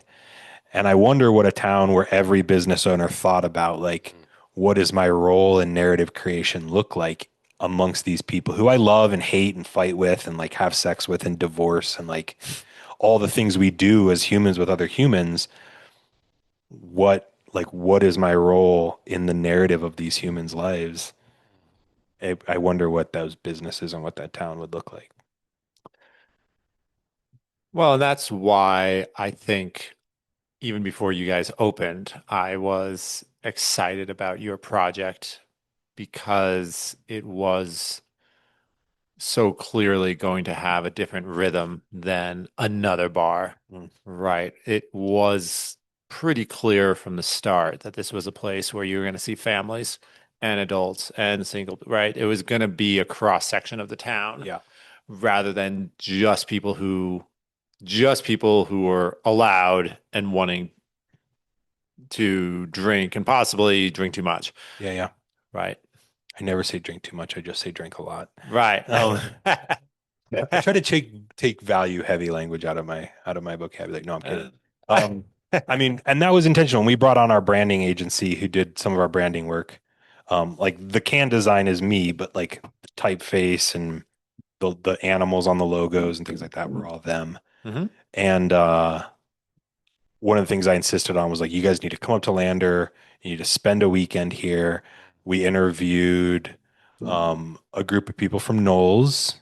We interviewed a big group of my contractors, and then we interviewed other small business owners in town. Okay. And we wanted to just kind of understand like these different communities and how this brand might fit to market to those communities and how we might be able to like serve them through that narrative and serve them through that product and serve them through that brand. Thinking like a business person, like get them to buy stuff, but that's not all it was. But we were very intentional about like sitting down and we sat down with, a group of my contractors, including like Mikey Turner, who you guys might know. Oh yeah. He was part of that conversation. We had a lot of conversations with them about how like they don't have anything, they don't have anywhere they can go with their families really in town. Like it's dive bars and it's like, you know, Molino's is family friendly, but if you're going to go spend $120 for two people to eat, you probably are out on a date night. You probably don't want to take your kids. You want to leave them at home so you can get some alone time with your partner. And what would it look like to kind of fill that gap where it's like I can feel comfortable taking my kids, bringing snacks, like putting games out on the table, having stuff for them to do. And I think there's a lot we can still do better there. I think there's a lot of growth opportunity there for us. Mm-hmm. Um, but that's a tough nut to crack. That community isn't big drinkers, and they're, you know, yeah, it's a tough nut to crack for sure, and especially in a small town. Small towns are really hard places to build businesses. Because of what Man, exactly? Lander in particular, but in general, like getting materials in and out, expensive. Shipping here is wild. Um, and time delays are big. Like we almost can't. I went to high school with a guy who owns a yeast company in Denver, Welling Gold in Colorado. That's who I buy my yeast from. If it wasn't for a business like that in a place like that, we'd have to do dry yeast because that's like a very, it has to stay below 50 degrees. So shipping from Denver to Lander in 24 hours and keeping that product from getting hot. Like if it gets delayed one day, I call my yeast supplier and I'm like, UPS delayed it. They're like, great. They get reimbursed from UPS because we do like certified next day, which is very expensive, $250 or whatever to ship 2.5 gallons of yeast, as much as the yeast. But yeah, they're like, okay, we'll reimburse you because it was certified and it was insured for the price of the yeast. And then they get a new one on the truck the next day because like that product is now compromised. You need like the Pony Express for yeast. Yeah, we Yeah. do. Yeah, we need drone delivery. Then I could get it in like 4 hours. Mm-hmm. Working on that. Yeah. Yeah. You got to put the technology to use for you. Yeah. Yeah. But yeah, it's a hard place. I also one of the things I think I've discovered about Lander is like I thought when I started this thinking, I kind of made the assumption that Lander was essentially one town of 9,000 people. I actually think Lander's like three towns of 3,000 people. And those towns overlap in certain areas, but they also don't overlap. And certain parts of those communities really don't overlap very intentionally. And so I really don't have access to like 9,000 people. I have access to like maybe 5,000 people. That's a very different business prospect. What are the poles of organization for those Oh, three different man. towns? Uh, Lay it out for us. yeah, Yeah. this might be controversial. I mean, I think Good. like probably the three communities we have like, if I were going to do political alignment, I would say like liberal, which is Mhm. going to be like climbers, Knowlesies, um, probably that sector. I think then you have like old Wyoming people who are like Rancher. no, not, I think Not the ranchers are the third. Oh, okay. So I think like people who were born and raised here, like they're they're old Wyoming folks. Like um huge amount of loyalty to other locals. They see anyone who like wasn't born here, whose parents wasn't born here as an outsider. People ask me like, "Are you from Lander?" And I'm like, "Well, I've lived here for 5 years." And they're like, "Oh, you've been here forever." And then you meet a local, and they're like, "I've been here for 5 generations." Yes. You will never be from Lander, or you will never be a local. Right. Um, How are you going to catch up? yeah, exactly. Yeah. 5 generations. Yeah. And then I think the third is like the ranching community.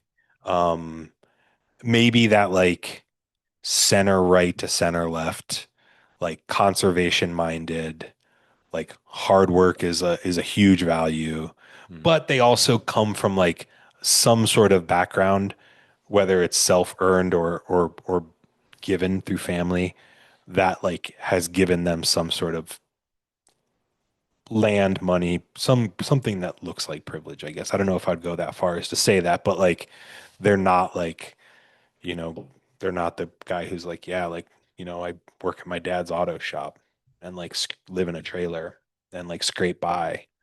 And Wow. life is hard here for me. And like, I can't conceptualize leaving because everything I have is here versus the rancher who I think maybe is bound to Lander in the same way, but I think that like the way they exist here is very different. Mhm. And like, and you want to talk, like, I mean, you want to talk about selling alcohol to those communities? Like, they are very different in their relationship to consumption. Mm. Like, very different, right? I mean, the Lander bar, you're going to have customers who drink 5 beers a night there 5 nights a week, right? I mean, that's like those guys sitting at the bar every day drinking during happy hour. Those are great customers if you're trying to build a business and you're only thinking about money, which we're not. It's a lot different from the climber who's like, There with friends. before PushRoot opened, I drank 1 beer a week and now I drink four and I feel like I'm out of control. Right. You know, like Right. that's kind of the different sort of I feel like I'm out of extreme. control. Yeah. Yeah. Yeah. I need to like scale it back. I'm drinking too much because your Right. beer is really good. Yeah. I'm having 2 beers on 2 different nights during the week. Yes. How has it come to this? Yes, exactly. Yeah, that's right. I was aiming for that like 513C, and now I'm like lucky if I can get up a 513A, and I'm just like, great. You're fine. You're gonna be fine. Yeah. Yep. Yeah. So like, and that's challenging. And, thinking back to what we were talking earlier about like financial grants and things like that, like one of those communities is very pro economic development.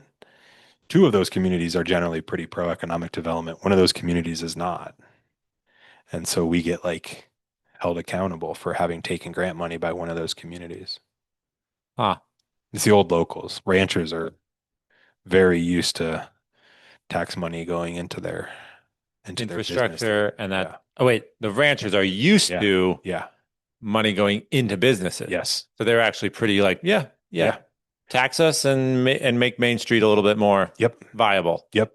Interesting. Bringing more customers to me. Right. Like, I mean, ranchers are business owners, right? They're small business owners. So, I mean, I think about it financially and I'm like, okay, we levied a 0.5% sales tax, which means everyone who spends money in this county is leaving part of it here forever and not taking a product with them.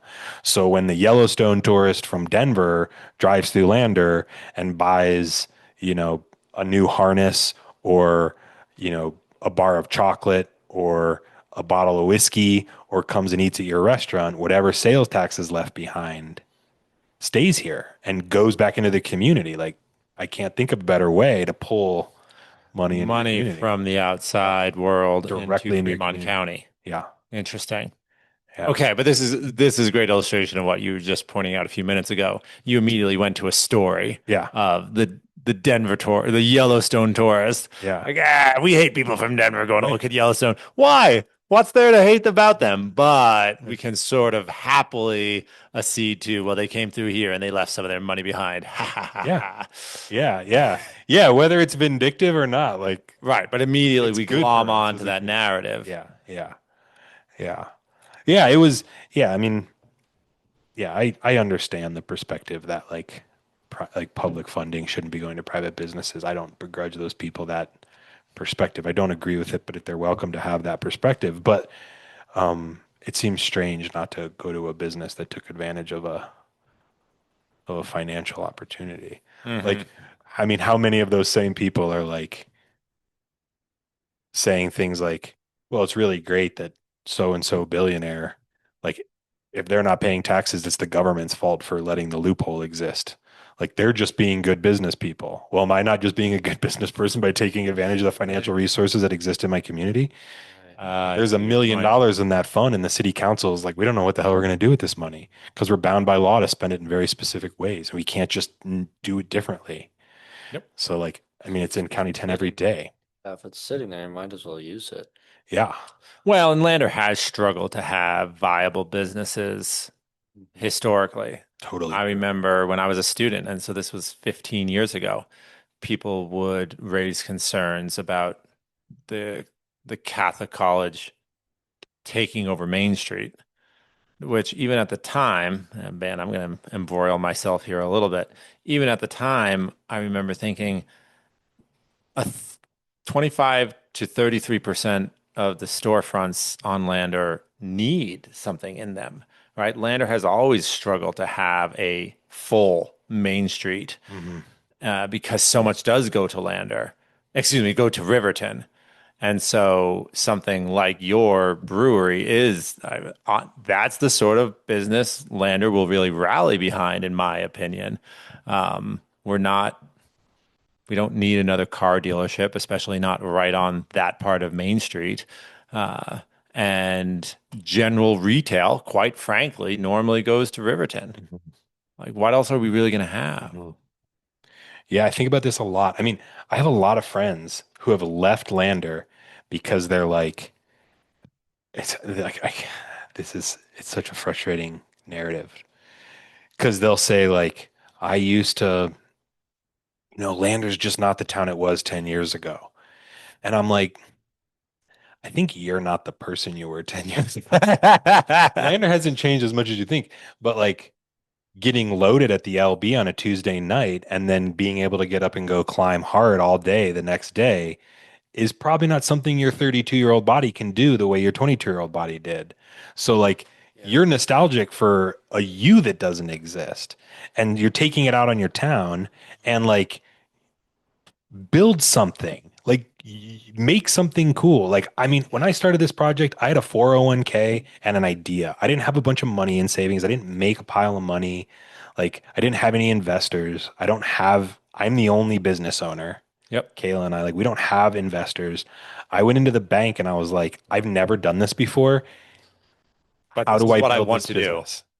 And they were like, some of this stuff is good, some of this stuff is extra, and some of this stuff is missing. Go find the missing pieces of information and let's keep working together. And it took time, but eventually we were able to get to yes. We were able to negotiate what it was going to look like to build something. We put our asses on the line. I mean, everything we own is like leveraged against this brewery. They're not primary lien on our mortgage. Like Sure. we'd have to be delinquent on our house for like 18 months before they could even come after us. The business could fail and it wouldn't like put us on the streets. But I mean, Kayla and I bet on this thing working at some level. And I don't think we were Pollyanna about being millionaires from starting a brewery. I think we're like, if we can pull like enough to cover our mortgage and like a business trip to Czech Republic every couple of years so we can go collaborate with a brewer there or go to Germany or go to Montana and brew with someone for a month, Mhm. that is success for us. We don't have kids. We got our house cheap. We don't have a lot of expenses in our life. We have a lot of room. We have a lot of room to screw up and recover. And we put that risk, we put a lot of risk out there because we can. And that's like a privileged position. I don't expect anyone else to do that. But I see all these young couples who don't have kids and have ideas. And instead of doing the hard work to build those ideas, they go seek novelty by moving somewhere else or changing a relationship or doing something easy. And I'm just like, man, build the cool thing that's in your head. Like it is within reach. And like Lander's cool because Lander can be 5 or 10% different 20 years from now because you do something cool here. You go build a brewery in Denver, unless you're one in a million, you're not going to have much impact. Like you're just going to be another brewery in Denver. But here you could actually be something interesting. Like you can actually change the way this town works and looks and feels. Yeah. Mm. And I You just could have a visible stitch in the fabric of totally, yeah, Lander. exactly. That's like the best. I couldn't have said it better. Like, yeah, Did you said, and your wife's name is Kayla, right? yeah. Did you and she ever have this moment where you looked at each other and thought and said, what are we doing? Is it like, should we bail? 10 o'clock. Yeah. Are you asking how many times today or how many times in years? Yeah. The last okay, let me refine the question a little bit. Was there a moment when in the morning you thought we're going to start a brewery, and by that night you thought maybe tomorrow we should stop this brewery madness, right? Like, was there ever a day where you're like, this is just nuts? Yeah. Same answer. Same answer. I mean, like, I can't speak to other business owners, but like, I mean, the extent to which your identity gets tied up in a thing like this is so profound that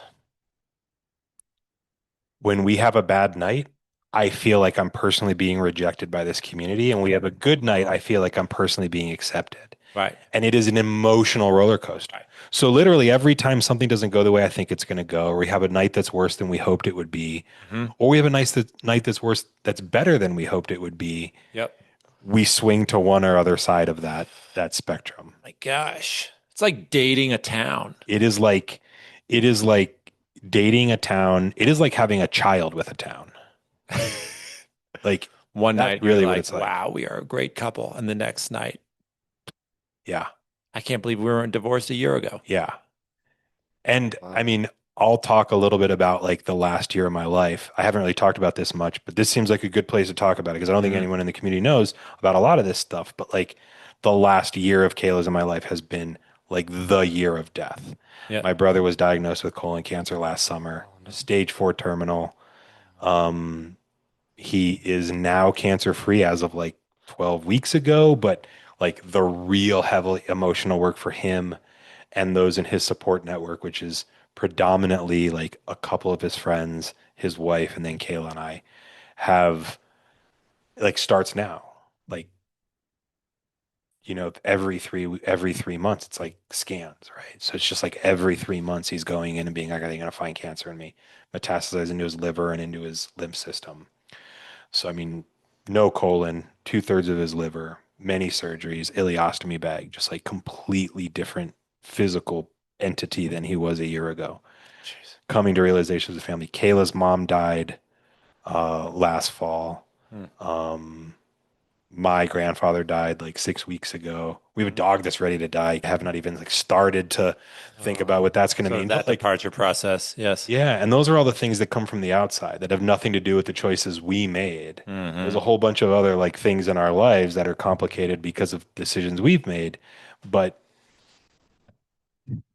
we are going to look back on this year someday and just be like, I have no idea how we did all of that and started a business like 2 months after my brother was diagnosed. Right. Like after 2 years of doing renovation, like it's just been just the craziest year. And I mean, honestly, like my bar manager, she's not my bar manager anymore, but she said something to me when my brother was diagnosed. And she said, she's a nurse, ER nurse, she's seen lots of births and she's seen lots of deaths. And she said, the process of witnessing a very close loved one's unexpected and untimely death is like one of the most formative and important experiences you'll ever go through in your life. And if you can spare some energy to get yourself out of your head about it and into your heart about it and grow emotionally through this process, you will never be the same. And it was like that moment where I was like, I have to get out of my head about this. And I have to get in my heart. Like whether my brother dies a year from now or 50 years from now, I went from being like, what are the chances? And like, what medicine is he taking? And how does that chemo interact in his body? And blah, blah, blah, to being like, whatever happens and whatever choices he makes, I want to be in the room the day he dies holding his hand, regardless of when that is. And so, what decisions am I going to make that are going to like result in him and the people closest to him wanting me to be part of that mm, network? It just completely changed his and my relationship with his wife, my relationship with his daughters, my nieces. Like everything has changed as a result of this cancer. And it has been like it's just, I mean, I hate to say like I'll just say there's been good things that have come from this. Yes. Yeah. mm. But it's been a wild year. Yeah. So add to the identity crises and add to the uncertainty, like the uncertainty that has nothing to do with the brewery. And like every day we are sitting down and just being like, do like do we have what it takes like in here and in here to like get through today? Yeah. I mean, it's like going through marital problems or relationship problems where you're like, sometimes you're like, I have to recommit to this marriage every 15 minutes all day long because like I mean that like having been through those woes, there are days when you're just like, I don't want to be in this. Like I just want out. But Mhm. like But the thing that's going to carry me through the next 15 minutes is the fact that I said I was going to do this thing. Yep. Like, because I said I am committed, I am going to stick around for the next 15 minutes. And you do that, right?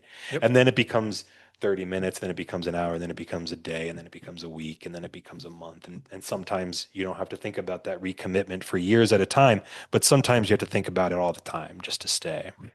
And that's how it feels owning a business sometimes. Right. Right. Yeah. Right. Every beer you pull, you're like, this is probably my last one. I'm gonna serve this customer, and then we're shutting this bitch down. I know myself, like I won't close that business until we can't, until the bank comes in and says, you're 2 in arrears. Right. We're putting a chain and we're gonna start selling stuff. Yeah. Yeah. We're gonna start selling the stock. Yeah. How has, if you don't mind me asking, how has your relationship with your family changed in this process? Because it sounds as if, from what you're describing, that before all this started, you had a career. I don't know if Kayla had a career. I assume she did, but like you just had a more traditional life, and then you undertook this madness, right? How does that affect a relationship? And you can tell me, Jonathan. No. I mean, I'll talk about Let's talk about hops. No, I mean, this is the human stuff of owning a business, right? Like, or just being a human in a community. I would say, like, I didn't live a more traditional life. I just lived a more stable one. Okay. I had more security. Yep. Like, I've been thinking a lot about like security and attachment.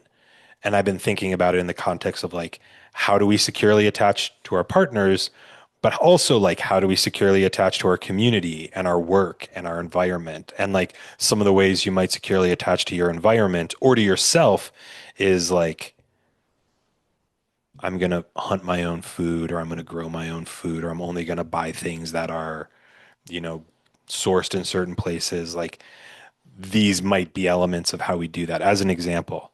And I kind of lost my thread there. You asked how it affects my marriage. Oh, and I said, yeah. So I said, like, I think I would say, like, the environment of my former career made it much easier to have the elements that make it possible to be securely attached to your work. But it wasn't necessarily more traditional. I don't know what a traditional job is. But I would say we've introduced a huge amount of uncertainty and insecurity to our lives. And like it has absolutely bled over into our relationship at times. I mean, in both ways. Like sometimes I feel like I'm just like holding on to her like she is the only, like we might be adrift, but at least we're like adrift together. And there are some times where I'm just like, I'm going to start my life over. Like, this is too much. Like, I'm just going to end everything. And I'm just going to, like, seriously, like, I'm going to start a new relationship, or I'm going to end a relationship. I'm going to start a new job or end a job. I'm going to move to a different town. Like, you hear people who are like, yeah, like, I just went for, my dad went to go buy cigarettes at the gas station on the street and then never came home. And I'm like, yeah, I think I understand why someone might do that in their life. Yeah. Like, just keep driving. Yep. Yeah. Yep. Just this is the moment. I'm just abandoning it all. I heard this wild story of this guy who was dating this girl, and apparently there were just really fundamental issues. They were vacationing somewhere, walking down the street. She paused to look in the window in a storefront, and the guy kept walking, didn't realize she had slipped behind, turned around and realized, oh, she's not here.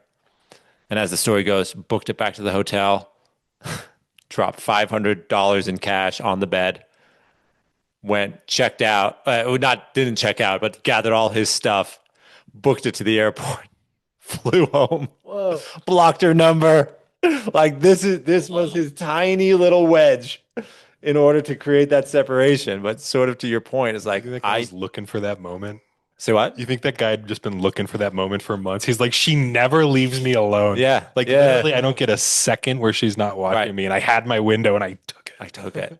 It's that That's a fascinating question because because it's easy for me to imagine it both ways, where you realize you have that tiny bit of separation from that other person, and all of a sudden, in a flash, just by momentary inspiration, you're like, okay, I gotta go. Yeah. Like I didn't like I've been in this maze. I don't even know my ass from my elbow anymore. All of a sudden I see the light and I'm out of here. Or perhaps it was exactly what you said. Like, oh, here's my moment. Here's my moment. Thank God she looked at that Gucci purse. Yeah, All right, yeah. I'm out. Yeah. If I have to buy She's Gucci. Gucci Yeah. Yeah. She's Gucci. I'm gone. You know? I have a funny story similar. My one of my good friends who I brewed with when I was in Denver was dating this girl. They were pretty, they seemed, I mean, I think similar. Like I mean, he had problems with commitment anyways. If he was sitting here, I would say that to his face. And yeah, they had a lot of volatility in their relationship. After he left Prost, he said he went to Germany for he went to Europe for 6 weeks. 3 of which he was doing this internship in Germany at a brewery. First time ever leaving the country. Dude's like born in a small town in the mountains of Colorado, grew up there, moved to Denver, never like spent a little time out of the state, but mostly just in the state, never left the country. Like had to go get his first passport at like 32 just so he could go. Yep. And on the while they're in Germany, they get into a fight. She calls her parents and she's like, I need money for a plane ticket home. She flies home. He's like, well, I've got a week left. They flew in and out of Iceland, which was really common back then because flights in and out of Iceland were super cheap. I don't know if that's true anymore. He's like, well, I've got like a couple more days in Germany and then like 3 or 4 days in Iceland. I'm going to finish my vacation. He goes to Iceland. He's kind of heartbroken. He's sitting at this bar and the bartender is like, he's like, hey, is your brewer here? And the guy's like, yeah, let me go get him. He goes and gets him. And he's like, yeah, I'm a brewer at this lager brewery in Denver called Prost. And he's like, oh man, we're trying to grow our lager program. Like, would you be interested if we guaranteed, if we bought your flight home now Yep. and gave you room and board plus a little bit of money, would you spend the next month here helping us build our lager program? And he was like, well, my girlfriend just left me. I quit my job before I came on this trip. Yep. Like, yeah, What's there to say? I would love to. Yeah. What's there preventing me from saying, yeah, So he does sure. that. At the end of the month, the owner of the brewery comes to him and says, or the brewer, I don't know which one, comes to him and says, hey, my friend who's Danish, Danish, and lives in Iceland, or has lived in Iceland. I don't know his connection to Iceland exactly, but he owns a brewery in Greenland. And he's interested in the same arrangement, but Greenland is much harder to get to and much harder to leave. So he would like you to stay for 6 months. What do you think? And that was 9 years ago, and Isaac still lives in Greenland. Whoa. Yeah. So he had this life in Denver. He left for quote unquote 6 weeks. 6 weeks, you said? Yeah. Has never been back. No, he's come back for vacation. His parents are still there. Sure. He had to come back I think before he went to Greenland, or maybe after those 6 months, he had to come back and I remember him calling me and being like, can you grab this stuff for me and store it? And I was like, yeah, sure, man. Mind going to my apartment and I just booked I just booked a storage unit. Yeah. Yeah. You mind moving all my crap? No, he didn't have an apartment. When he left, he went and moved in with his girlfriend. So he was like, hey, can you go get that stuff from her place? That's what did it. Yeah. Wow. Yeah. So sometimes I think about that and I'm like, man, people restart their lives every day in this world. Yes. People do all the time. But that would be a great book. Yeah. Travel the world, just get sort of like Humans of New York. Great podcast. Yeah. People who restarted their life. People who restarted their lives. They're doing something totally Will it different. restart? Yep. Yeah, the Restart podcast. Yeah. Okay. All right. We're going to set up our own rival to our own podcast. No, it's an empire. Yeah, it's an empire. Yeah. Is it like all the podcasting companies are now they own they have multiple podcasts all under one brand? Yeah. Yep. Oh yeah. There you go. You guys the problem is you don't have enough podcasts. You just need more. We need more. Yeah. Right. Be like, didn't I see that guy in the other show?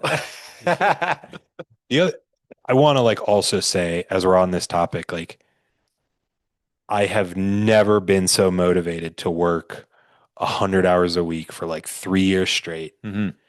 to do the shittiest things. I mean, being a brewer already is shitty most of the time. Yep. Like 70% of your time is janitorial work Yep. in the brewery. You're cleaning stainless, you're keeping things clean and sanitary. Hmm. You clean more than you do anything else. It is not any home brewer comes to me and is like, I'm thinking about starting a brewery. I'm like, go get any job in a brewery for 6 months. Just go see what that life is actually like. Because the difference between doing this as a hobby and doing this as a profession Hmm. is that you are going to clean, clean, clean, clean, clean, clean, clean. You're going to spend all your time cleaning. And like, if you can't push, and sometimes cleaning is fun, but like, if you can't push through the shitty times of that cleaning to get to the product production, like to actually making the beer, you're never going to survive.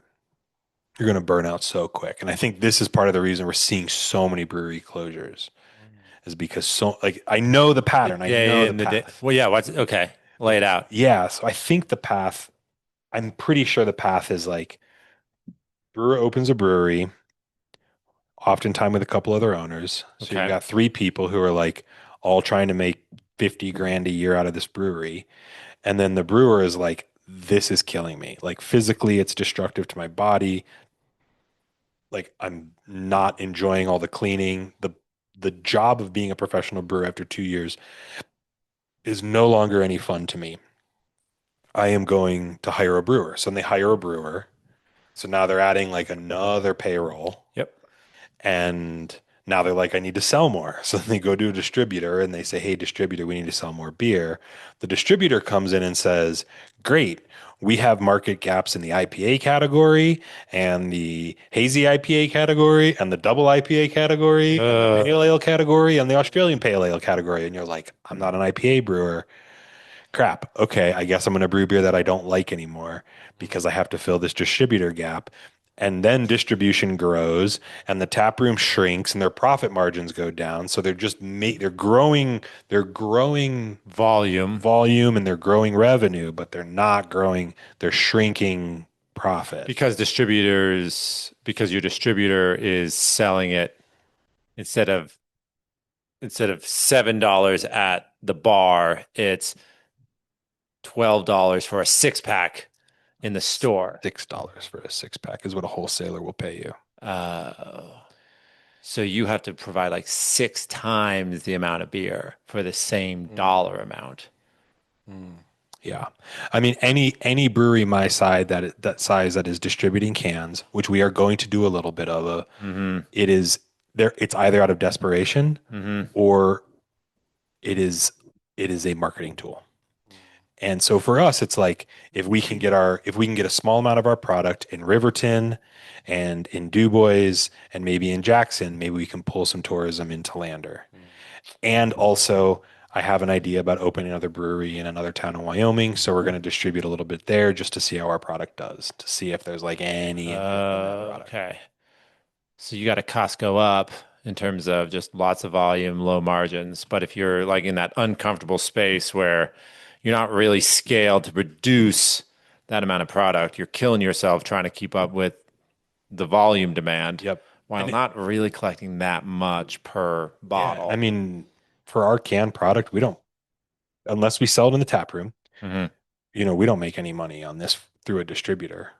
But It's advertising. Yeah, that's right. If you think of it as an advertising cost, I think you can like absorb it, but you're also then saying like, okay, Mr. Distributor, like I'm sending you 56 packs a month and this is where I want you to sell. Hmm. And if you can't do it in those markets, then shift to different markets. But like this is a market research tool and it's an advertising tool. It is not in a distribution model for a brewery our size. It is not, we're not going to make money on this product. Maybe we make a little bit of money on kegs, pulling in some top handles. It also is a way to keep our beer fresh in the tap room. Like, people are like, what's the best beer? Fresh beer. Like, you should be moving your beer every 60 days maximum as a brewery our size. You're just not set up to maintain the like low oxygen and freshness standards that you need at our scale to be shelf stable beyond that. Okay. So if you can package and sell that product other places, other tap rooms, and it means you get to brew more beer and move more beer and keep your beer on your taps fresher. So this is strategically why I would consider distribution, but it isn't. I don't have other owners. I know what it's like. I knew what it was like to be a brewer going into this. I don't dislike it. Mhm. But this all ties back to what I was saying in that like Mm. I really enjoy the crappy parts of this job because I see them as like integral to the parts that I love. Like that is so transparent to me. The veil between those things is very, very thin. So Okay. I can maintain my motivation through the hard times Right. because I know the good that's coming out of it. And I feel like that rolls over into my relationship with Kayla as well. Like Yep. some really profound moments of just like, yeah, I mean, some really huge wins. I mean, some really hard. She fell off a ladder at the brewery, like leaning up against a wall, and it went like it was like It's just a slap it down. flapped down, and she rode it and like face planted into the pavement. She was wearing a respirator, and it like cracked her respirator in half and split her chin open. She didn't have to go to the hospital or anything. But had she not been wearing that respirator, I think she probably would have like at least cracked her teeth Yep. because she hit like the edge of the ladder as it hit the ground. Ah, jeez. And I mean, so moments like that where you're just Yeah. like, man, I like that's going to be burned into my head until I have Alzheimer's. Mm-hmm. That's the hardest part, really, is when you see or have family members deal with stress or something like that you didn't expect, you know? Hmm. Yeah. Yeah. Wow. Yeah. It's been, that's, man, that's true. There's been like, I mean, it's almost, when you say that, what I think of is like, sometimes I think like we desperately need some objective third perspective. Yeah. Because like we're so in it, both of Yeah. us, and we're like, when I'm spiraling because the brewery's having a bad night, she's also spiraling because the Mm. brewery's having a bad night. So I'm like looking to her to be like, hey, pull me out of this tailspin, and she's like, Pull you she's got out. crazy eyes too. Yeah, Right, right. I'm right there with you. yeah. Mhm. Yep. So having someone there to be like, hey, pulling you both out would be really great. Right. I don't know who those Right. people are. Hopefully the guy at the bar who sits there and just buys beer after beer. That's what you, yeah. That's the customer you need. Like, send me another. Yeah, Thank God. Yeah. yeah, that's right. Huh. Yeah, yeah, yeah. What's the, so can you say that you've achieved some of the goals in the sense that you've gotten the brewery started? What, how do you articulate the goals that are left? Like, what do you want to have accomplished in the next 5 years that you haven't, that you have not accomplished yet? Is it just more profits? There's beers you haven't made yet that you want to give you want to give a shot I at? mean, I would say, I mean, some of my goals are in like finishing more of the space, Hmm. right? Like there's still unfinished things in that space, Hmm. and they drive me nuts. So Yep. like having a beer garden in the back, having more seating, um, again, like Yeah. expanding the facets of this like shared resource in Hmm. the community of this space, like having a stage, having a space in the back. Um, that's one of the goals, which would result in like more revenue and more profit. So that's good for the business. Financial stability in the brewery would be great. Hmm. Being able to like pay my mortgage would be really nice. Like Hmm. out of like be able to just be like, all right, in year 3, I want to cover our mortgage the whole year. Yep. Like, Out of the brewery. yes, out of this brewery. And I would say the other ones have to do with more visionary stuff and more collaboration. I would like to do a lot more collaboration with other breweries and other places. That would be really fun. Learn more about beer. I mean, that's really, I think, ultimately what every brewer wants is to just like learn more about beer. How to make more beer, how other people do this, how other cultures do this, like what beer tastes like in other places. Why does the Czech Republic drink so much damn beer? Like learn these things and go to these places and talk to these people and like learn together. And in terms of vision ideas, like I want to collaborate with like I want to do more like content stuff. Like I think there's a space to bring collaborators in, and I use that word pretty broadly, bring collaborators into Lander, go do something together, go climbing together, go backpacking, go on a week-long hunt together, go float a river together, like all the things, like all the riches that we are just like awash in this place. Establish like where do we agree or disagree? How do we share values? How do we envision the world together? And then let the thing that we make together be like an outpouring of that like shared value set.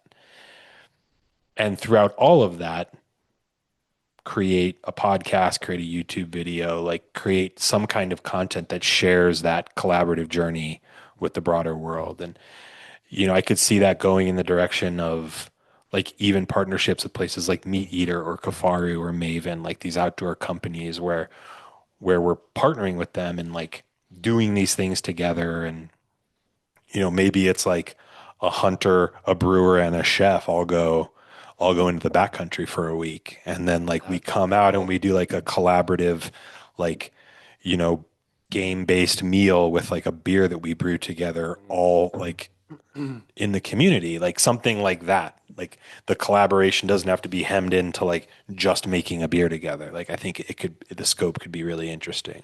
Interesting. I think that's probably the thing that sums up what the best of Lander is that there does seem to be an ethic in this town of seeking human thriving, Mm. right? And if that's the outdoors, or if that's a certain education that's happening, or if that's the fact that when you walk down the street, honestly, most of the people are pretty fit, Hmm. right? Like if you look at Lander, most of the people here have bought into some version of trying to live your best life. Mm. And it sounds as if one reason you've been attracted to this place, but I think also one reason it seems to me that the community has responded to what you and Kayla are doing is because there is that shared energy Mm. of what is human thriving, how is it expressed, and how can we achieve it. You don't really come to Lander because you want to make $1 million, Yeah, no, right? Like it's if like you human wanted, thriving defined separate and apart from just having a lot of money. sure, Yeah, I sure. think that's right on. Yeah. If you wanted to make $1 million, you'd go to Wall Street or something else, Yeah. right? You pick Lander, you choose Lander, you stay in Lander because you sense that there's some other element to a full life. Man, that's so interesting. I've had so many people, tourists and locals alike, say, man, if this brewery was in Austin, you would be full from noon until 11 o'clock every day and night. Or if this brewery was in Denver, that one I think I disagree with. If this brewery is in Seattle, if this brewery is in San Diego, like if you had the market that those places have. And I'm like, yeah, but then my rent would be $20,000 instead of $2,000 a month. And Hmm. I'd have four breweries within walking distance that I'd have to figure out how to compete with instead of just one. I don't think it's true, but I think there's something,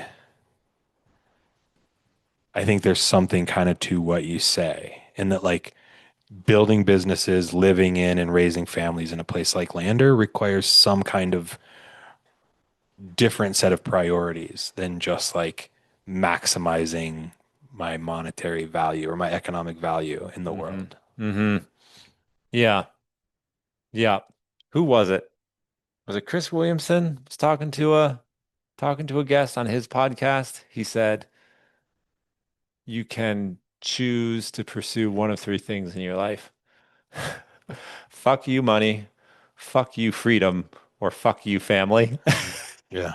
And what he meant was, especially, I think everyone understands the first one. Mhm. The second one, probably most people understand that sense of, well, I work remotely. I have a job that pays me enough, and I can go wherever I want, and I can do whatever I want, and I keep my own schedule. So even if I'm not a millionaire, Huh, that is I'm not where my brain went, bro. I'm unattached. Oh, really?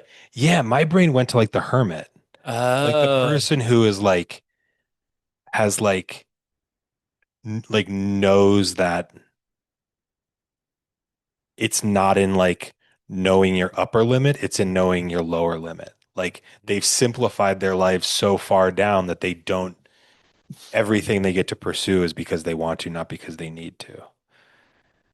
Uh, So the person who's okay. like, the hermit who's like, I know how to like live in this place, travel around the country or the world or do whatever I want to do because and I know how to do it all for free. Mm-hmm. And like I don't need anything to get to have the freedom I want. Like like it's like the monk, right? Like the truly free. Yep.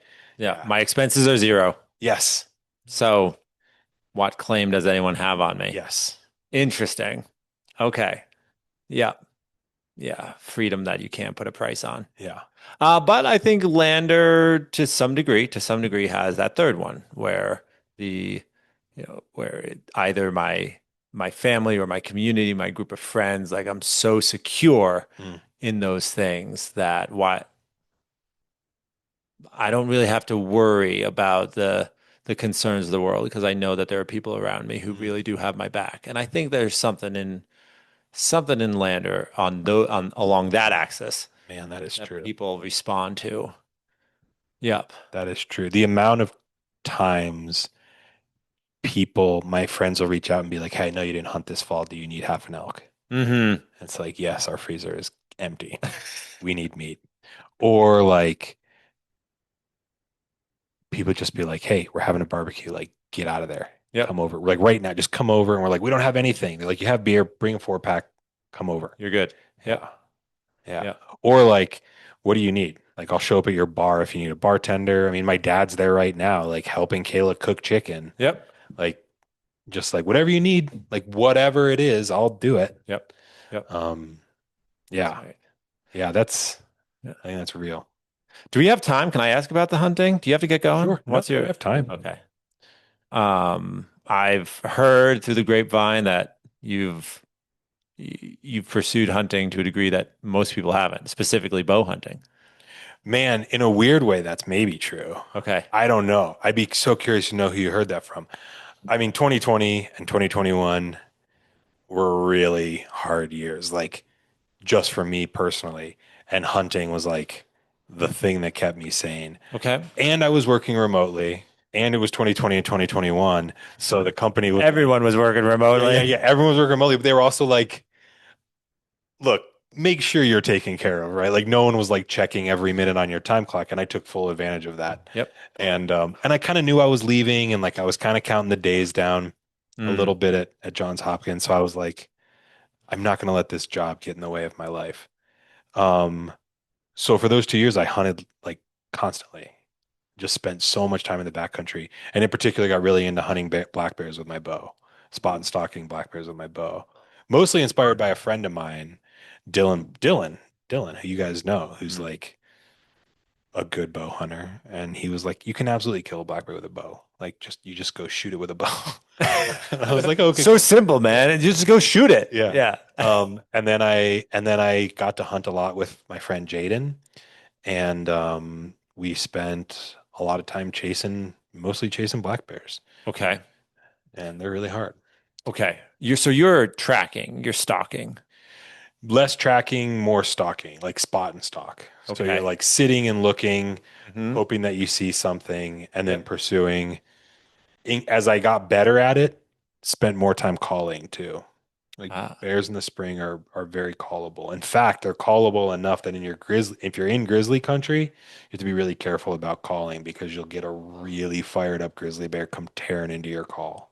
And it's not like having a fired up bull elk come into your call, right? Like that's not a good situation. So when I hunt in grizzly country, I don't call because I don't Okay. want to accidentally call in the wrong bear. Okay. If you get so the languages of the two species of bears are similar enough that you could, Yeah. oops. Yeah, they're like that sounds like a fawn calling for mom. I'm gonna go eat it. Uh-huh. Yeah. Yeah, the calling you're doing is not mimicking a bear, you're mimicking prey. Okay. Yeah, so like rabbit calls and fawn calls and things like that. And they're Gotcha. much easier to do than like bugling for elk. Like Uh-huh. the distressed animal call is pretty simple. Uh-huh. It's not the most technical part of predator hunting. Okay. Yeah. You've done some bugling for elk? Oh yeah. Okay. Yeah. So that's the challenging that's if you can successfully bugle, that's a level of skill that most people never approach. Oh, I think in Lander a lot of people do. We have Okay. some great callers in this town.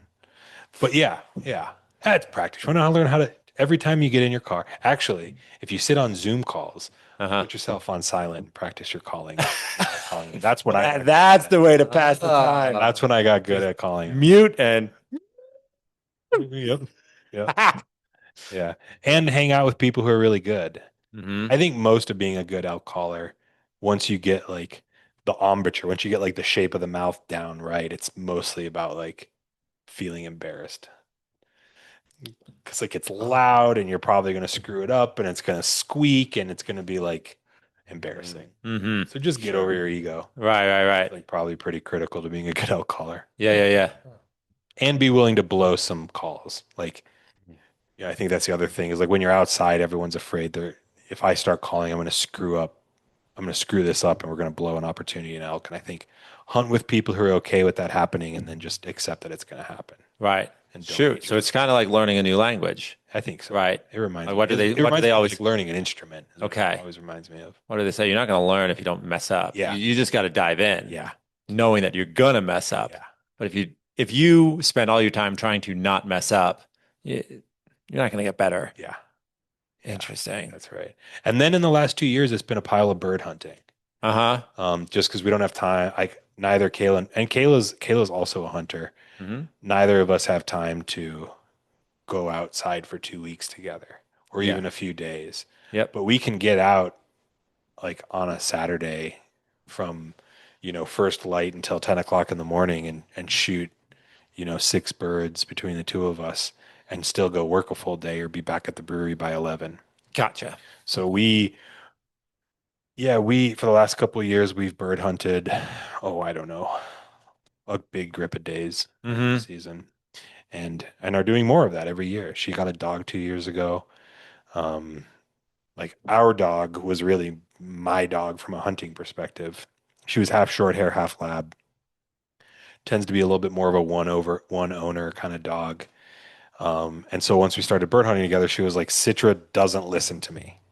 Like, and we hunted with a couple, and they were and she was talking to the woman in this couple, and she was like, we had the same problem. So I went out and bought my own dog.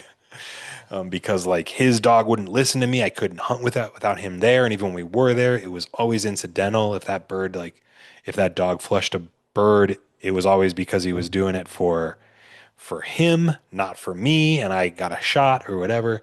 So I went out and bought my own dog. So Kayla, like 2 months later, was like, I'm getting my own dog.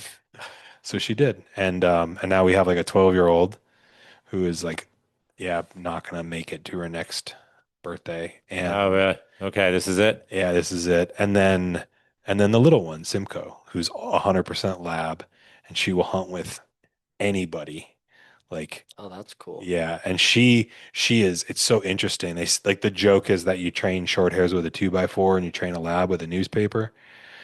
And like we don't train our dogs that way either way, but like the stubbornness is real. Like Citra, the old one, is not sensitive at all. Like you got to yell at her just to get her to like do what you want, not what she wants. hmm And the puppy Simcoe they're both hop names. Simcoe is That's a cool name. very sensitive.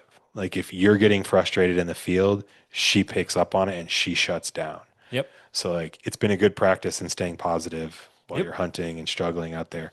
But at first I was like, this sensitivity is a detriment in the field.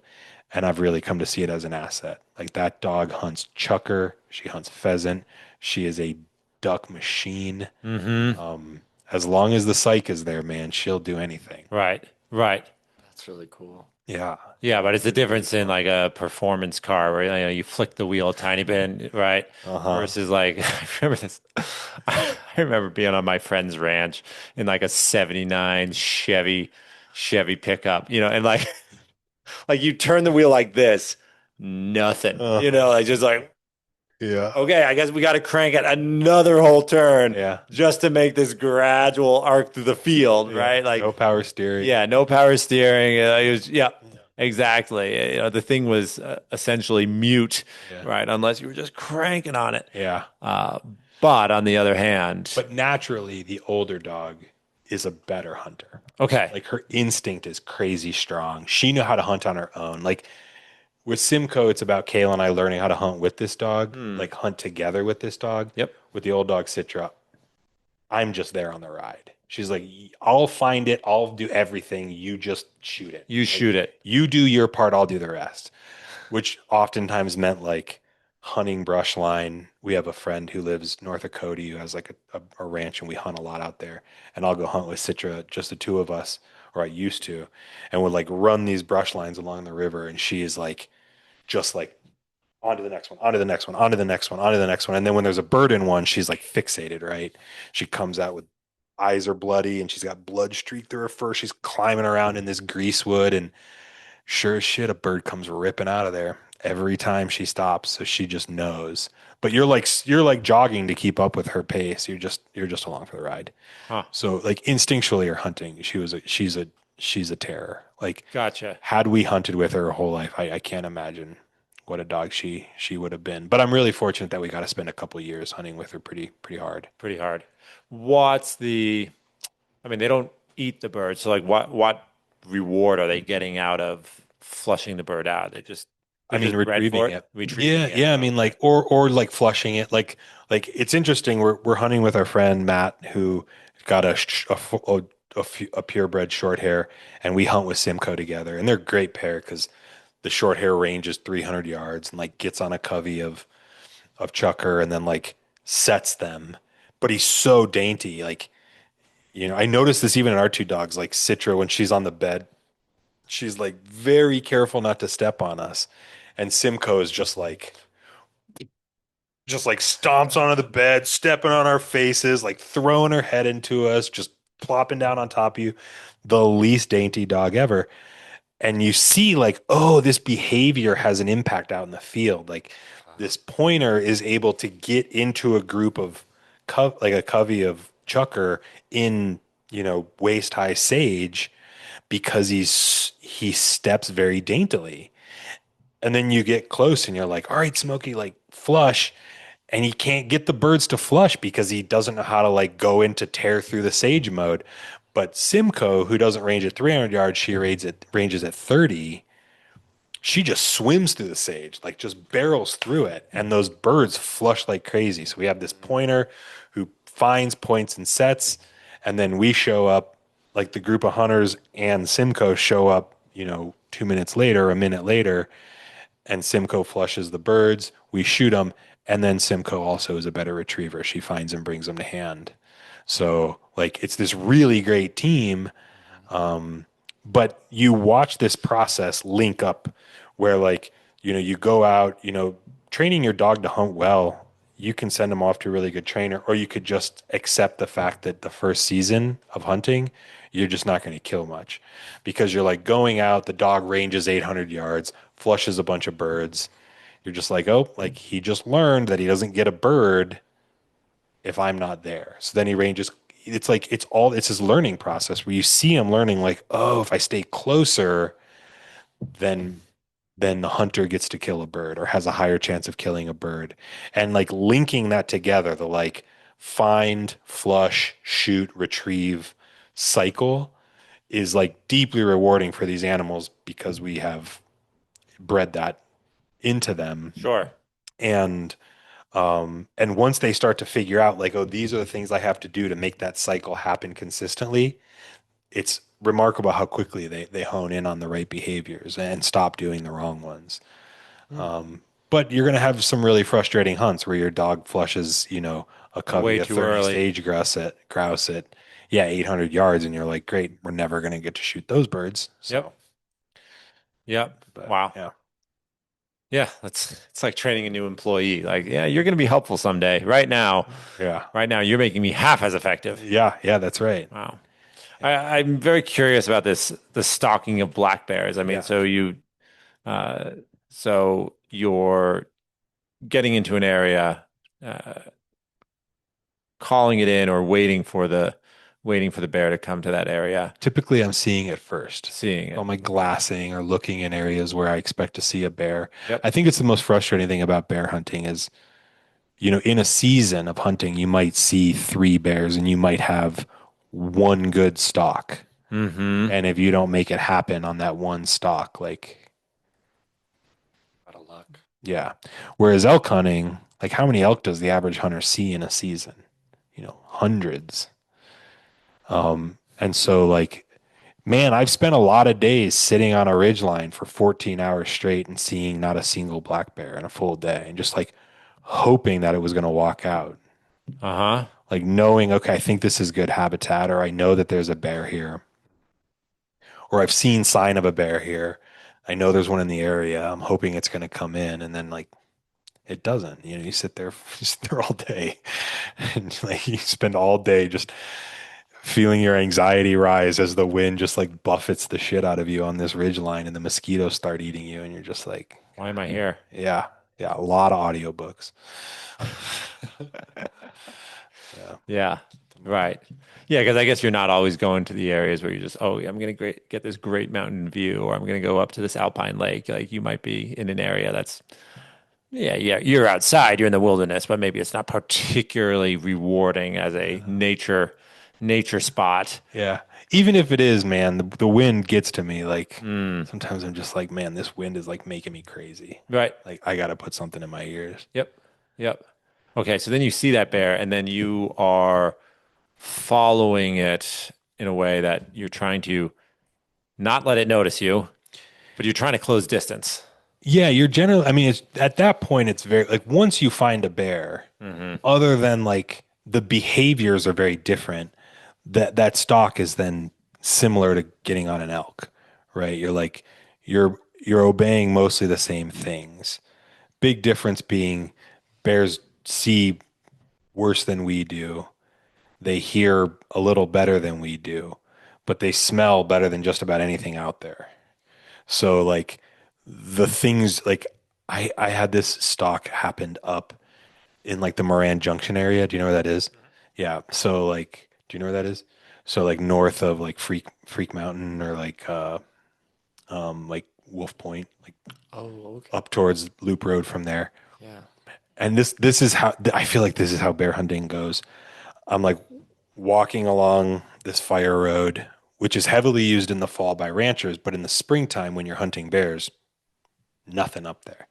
So I'm like walking along and I like look down into like Moran Junction is like this big marshy area. I look down into the marsh and I'm like, oh, like group of like young elk, like juvenile elk in velvet, in May. I walk like another like 50 yards and I'm like, oh, two bull moose. Cool. And then I walk like 20 yards further and I look down and there's like a shed right in the middle of the trail. And I'm like, oh, I need to stash this shed. So I pick up the shed, stick it in a bush, mark it on my phone, like on my Onyx. I'm like, all right, I'm going to grab it on the way out. I don't want to carry this thing around for the next however long. And like I look back, I'm like, I want to look at those moose. Look back down in, I'm like looking at the moose and I'm like, oh shit, there's a bear in there. And like there's a bear down in this clearing. Just it's evening, it's like a half an hour, maybe an hour before dark. It's like milling around in this grass. In the springtime, they eat 90+% grass until fawning happens, and then they really key in on fawns. Um, and I spend 40 minutes trying to get a play on this bear. It's like these open sections with big tall willow and then some pine trees around the perimeter. And you have these little yards that are maybe like 30 by 60 or 100 by 50, the size of a small, like half a soccer field to a soccer field of like grass and then like marshy water around those grass areas. And where there's water, there's willows. So you have these like, they're divided by these like 12-foot tall willows. And I walk down in, by the way, far more concerned about the two moose that were like 50 yards than I am about the bear. And I'm sitting there and like I have no idea what to do. Like I'm still learning how to do this. I mean, I'm constantly learning how to do this. So I'm just like, okay, like I found the bear. I know it's like 120 yards. There's willows between me and it. Like the wind's straight in my face. I know that if I go through those willows, it's going to be right there and it's going to run. So I can't do that. So what do I do? So I'm going to sit here. So I sit there for like 30 minutes and I'm like, I don't think this bear is just going to randomly come over here. So I'm like, well, I guess I'll try calling. So I pull out like my little rabbit call, like my little injured rabbit call, and I start calling. Like a minute, less than a minute later, that bear comes in like it's on a string, just tearing into me. Boy. And like pops. I mean, it was not a huge black bear, but it like pops in between these two willows and sees me. And it's just like the wind again is just like ripping in my face. So it can't smell me. And it's just looking at me like, what the hell is that thing? And I move and like, I'm like, there's like a tree between us. And like, I move and kind of like pull my bow up like I'm like head on this bear. I can't shoot it in the face. So like, I don't have a good shot. So I just move a little bit and it takes off running like straight back. And I'm like, oh shit, I just blew it. And then I hear it like 50 yards back from where like snuffling around in the dirt or like moving around. Like, I'm gonna try calling again. So I call again and it comes right back in. This time it walks like broadside at like 50 yards away from me. Well, it was 40 yards. I thought it was 50 yards. And like I draw and I like go to shoot and I mean I miss it. Like there was hair on my arrow. No like viscera or blood or fat or anything, but there was like bear hair in my broadhead. And after that, it tore off. And then I spent the next day looking for sign, blood, or anything. Never found it. Eventually found my arrow Yep. and was like, okay, I think I didn't hit this thing. But man, like that's a good example of how an elk and a bear are different. Like it'll come in more than once. It's like, it sees me. It's looking right at me, and it's just unsure enough of me that it isn't enough to scare it away. It's bolder and more curious than an elk would be. Like an elk would have been gone. That whole herd would have been out of there. Yep. It's just like a very different behavior.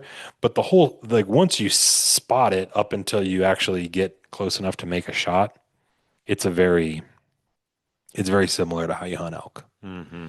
You just see way less. You get a lot less practice. And then the other side of the coin, I have friends who are like, yeah, the last bear I shot, I was elk hunting up at like an alpine lake up in the winds, and I took a nap and I woke up and black bear was like licking my boot, so I shot it. And it's like the complete other end of the spectrum. Oh yeah, So So I shot it. yeah, Yeah. that's my boot. That's yeah. That's yeah, I was like bananas. taking a nap, Yeah. wake up and there's a bear like Sweet free bear. right, you're new. Don't blow off your toe, but Yeah, yeah, wow. yeah. You get scared since it's so close to a bear with just a bow. Or do you have a sidearm? I have a sidearm, I have bear spray, and I have my bow. Okay. First time in that situation, yeah. Like I had no idea. Like when I took that shot, I was like, I don't know how this bear is going to behave. Like If I hit it. if I hit it, Right. like I don't know if it's going to be like I'm going to attack that thing or I'm going to run away from it or like I don't know what just happened. Like I had no clue how I was going to respond to getting shot. So that was scary. Like I had my bear spray like next to me and after I shot I grabbed my bear spray 'cause I was like if it comes at me like I don't know what I do. No, I had my sidearm for that one. But like going down into those willows, that was the scariest part. And I was definitely more concerned about those two like young bull moose than I was about that bear. Sure. Yeah. Right, because if you spook those moose, they might decide to turn you into hamburger. Totally. Yeah. Yeah. I have that like I think I was traumatized by that book. I don't know if you either of you read it called Hatchet. Yeah. Yeah. Oh, yeah. Yeah. Yeah. Where he gets like stomped into the marsh by That's that like- moose, by that, Right, but that that's in like clown moose. that's like in the Brian's Winter. Yeah. Isn't it Brian's Winter when he has the run in with the moose? He runs at it, he stabs yeah, it with yeah, yeah. he stabs it with a spear, but it falls on him. Like and just No. No, in Hatchet. Maybe Bride's Winter was the second one. Is that right? Yeah. Yeah. I don't think he stabs it. Oh, I think he just runs into it in the swamp. okay. And it like he's like, I would have died if the ground wasn't so soft. But Mhm. the mud I just sunk in. Yep. Yep. He almost drowns. Oh, okay. And I think he talks about how like his chest is Yeah. sore for a few weeks. For a few weeks. Yeah. From just God, what a great book. yeah. Yeah. And like I it's not that long. obsessed with that book when Were I was you? a kid. Yeah, I haven't read it in probably 32 years. I should go back and read it. You should. Yeah. It's a great book. Yeah. Yeah. Because there's Brian's Winter, there was Hatchet, Brian's Winter, and then there was one more. Oh, was The there? River. Right? Oh They yeah. ask him to go back. They ask him to go back. to go back. Maybe I never read Brian's Winter. I know I read Hatchet in the River. Yeah. The one where he gets abandoned or he gets stuck out there, and then the one where he chooses to go back. Yeah, that's I think it's called just The River. Okay. Yeah. because he goes back to do like participate in this research project. His partner gets struck by lightning, Yeah. and so then he has to assemble a raft and take him down the river to try to get him to safety. So contrived. So what? It's So so contrived. contrived. Yeah, versus Hatchet, which feels just like much more natural. Yeah. It's like the Lost World versus Jurassic Park too. What happened to Jurassic Park? Oh man. And have you read the books? Yeah, They're so Michael Crichton. good. Michael Crichton's so much fun. I mean, Jurassic Park is like a recurring book in my life. Oh yeah. I'm bored. It's just like putting on a sitcom for me. Oh yeah. I'll blow through it in 2 days in the brewery and just like popcorn. Yeah, yeah, just sitting up on the ridge waiting for black bears. Just, all right, tune in to Jurassic. No, when I hunt, I read like that's when I take on my big books. Ah, The okay. last big book I actually read like I mostly do audiobooks, Yep. but the last book I read with my eyeballs was 1Q84, and that was when I was hunting a ton. 1Q84. Yeah, Haruki Okay. Murakami, man, Oof. that guy. And it's like, I mean, it's like 1,300 pages, Sure. 3 books, yeah, Yeah. monster. And Yeah. it took me like 9 months. It's like it's Japanese, so it gets like kind of it's like magical realism, but it's kind Mhm. of like almost playing around with like the mundaneness of magical realism and like the beauty of the prose. And sometimes it can be a little like A little sloggy. yeah, where you're just like, when is this story going to go somewhere? And you're like, Mhm. this is the story. Like, Mhm. it is not going to break away. Yeah, you're This here for the isn't Michael vibe, Crichton. man. Yeah. It's not Michael Crichton. Yeah. Oh yeah, shout out to Michael Crichton. When did he Yeah. pass away? He passed away in like 2010, I think. That guy was 6'7". Was he? He was a monster. He was so tall. I had no idea. I was just looking him up a couple of weeks ago and I saw pictures of him. I was like, this guy just they show him next to Steven Spielberg, who's like 5'6", right? Right. He's just like Yeah. I had to look up how tall was Michael Crichton. Wow. Yeah, 6'7". Huh. Big Yeah. dude. Yeah, the book I read of his that I really enjoyed, I think it was called Prey. Man, I've never read that it. the one I read where- so much of his, but I've never read I Prey. think it's Prey, where they are dealing with basically like it's not AI, it's more like a collective intelligence Hmm. program. I need to read it. I've Yeah. heard from enough people that's good. I mean, I've read, Andromeda Strain, Jurassic Park, Mhm. Lost World, Timeline, Yep. Sphere. I've not read Sphere. Timeline I've read. Yeah. Yeah. Yep. Did he write The Abyss too? Or was that based on Sphere? No, Sphere is definitely him. Okay. Oh, Congo. Congo. Okay. This is other really, really. Yeah. I think most people like that one the Yeah. best. I mean, he researched his stuff. I mean, there's, maybe you could argue that his characterization is a little shallow, perhaps, but nonetheless, I mean, his technical knowledge Yeah. was admirable. Yeah. And especially in the number of topics Yeah. he Oh yeah. tackled. Yeah. And Yeah. playing around with like the ethics of these Mhm. technologies was always kind of his jam. Yeah. Yeah. Have you read Andy Weir? No. Like The Martian? No. Oh, Okay. man. If you're into that like heavily researched like realistic science fiction, Yep. I mean The Martian's great. The movie's also amazing. He wrote one about like a moon base called Artemis, but his newest one is about like it's about like humanity discovering that the sun is dying, and like the Hail Mary is the name of the book, like the shot to go like fix this problem. Oh, they're making a movie of that, aren't They're they? making a movie. Okay. Ryan The trailers Gosling. look great. The book is amazing. Okay. And read the audiobook. Like listen to the audiobook and then talk to me and we'll be able to talk about Okay. why the audiobook is the right thing to do. Okay. And not actually read it. Okay.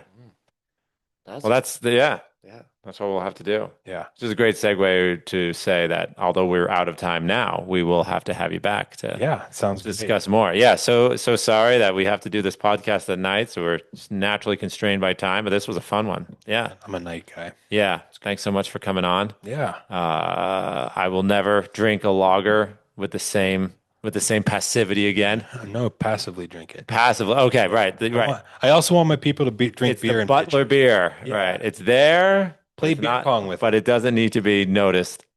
I would love to see people playing beer pong with our Yeah. host. That would make my day. Yeah. Well, you'll certainly see us at the at the brewery Great. here in the near future. It's the perfect summer brewery, I'll tell you that. But honestly, we'll probably be there all year round. Cool.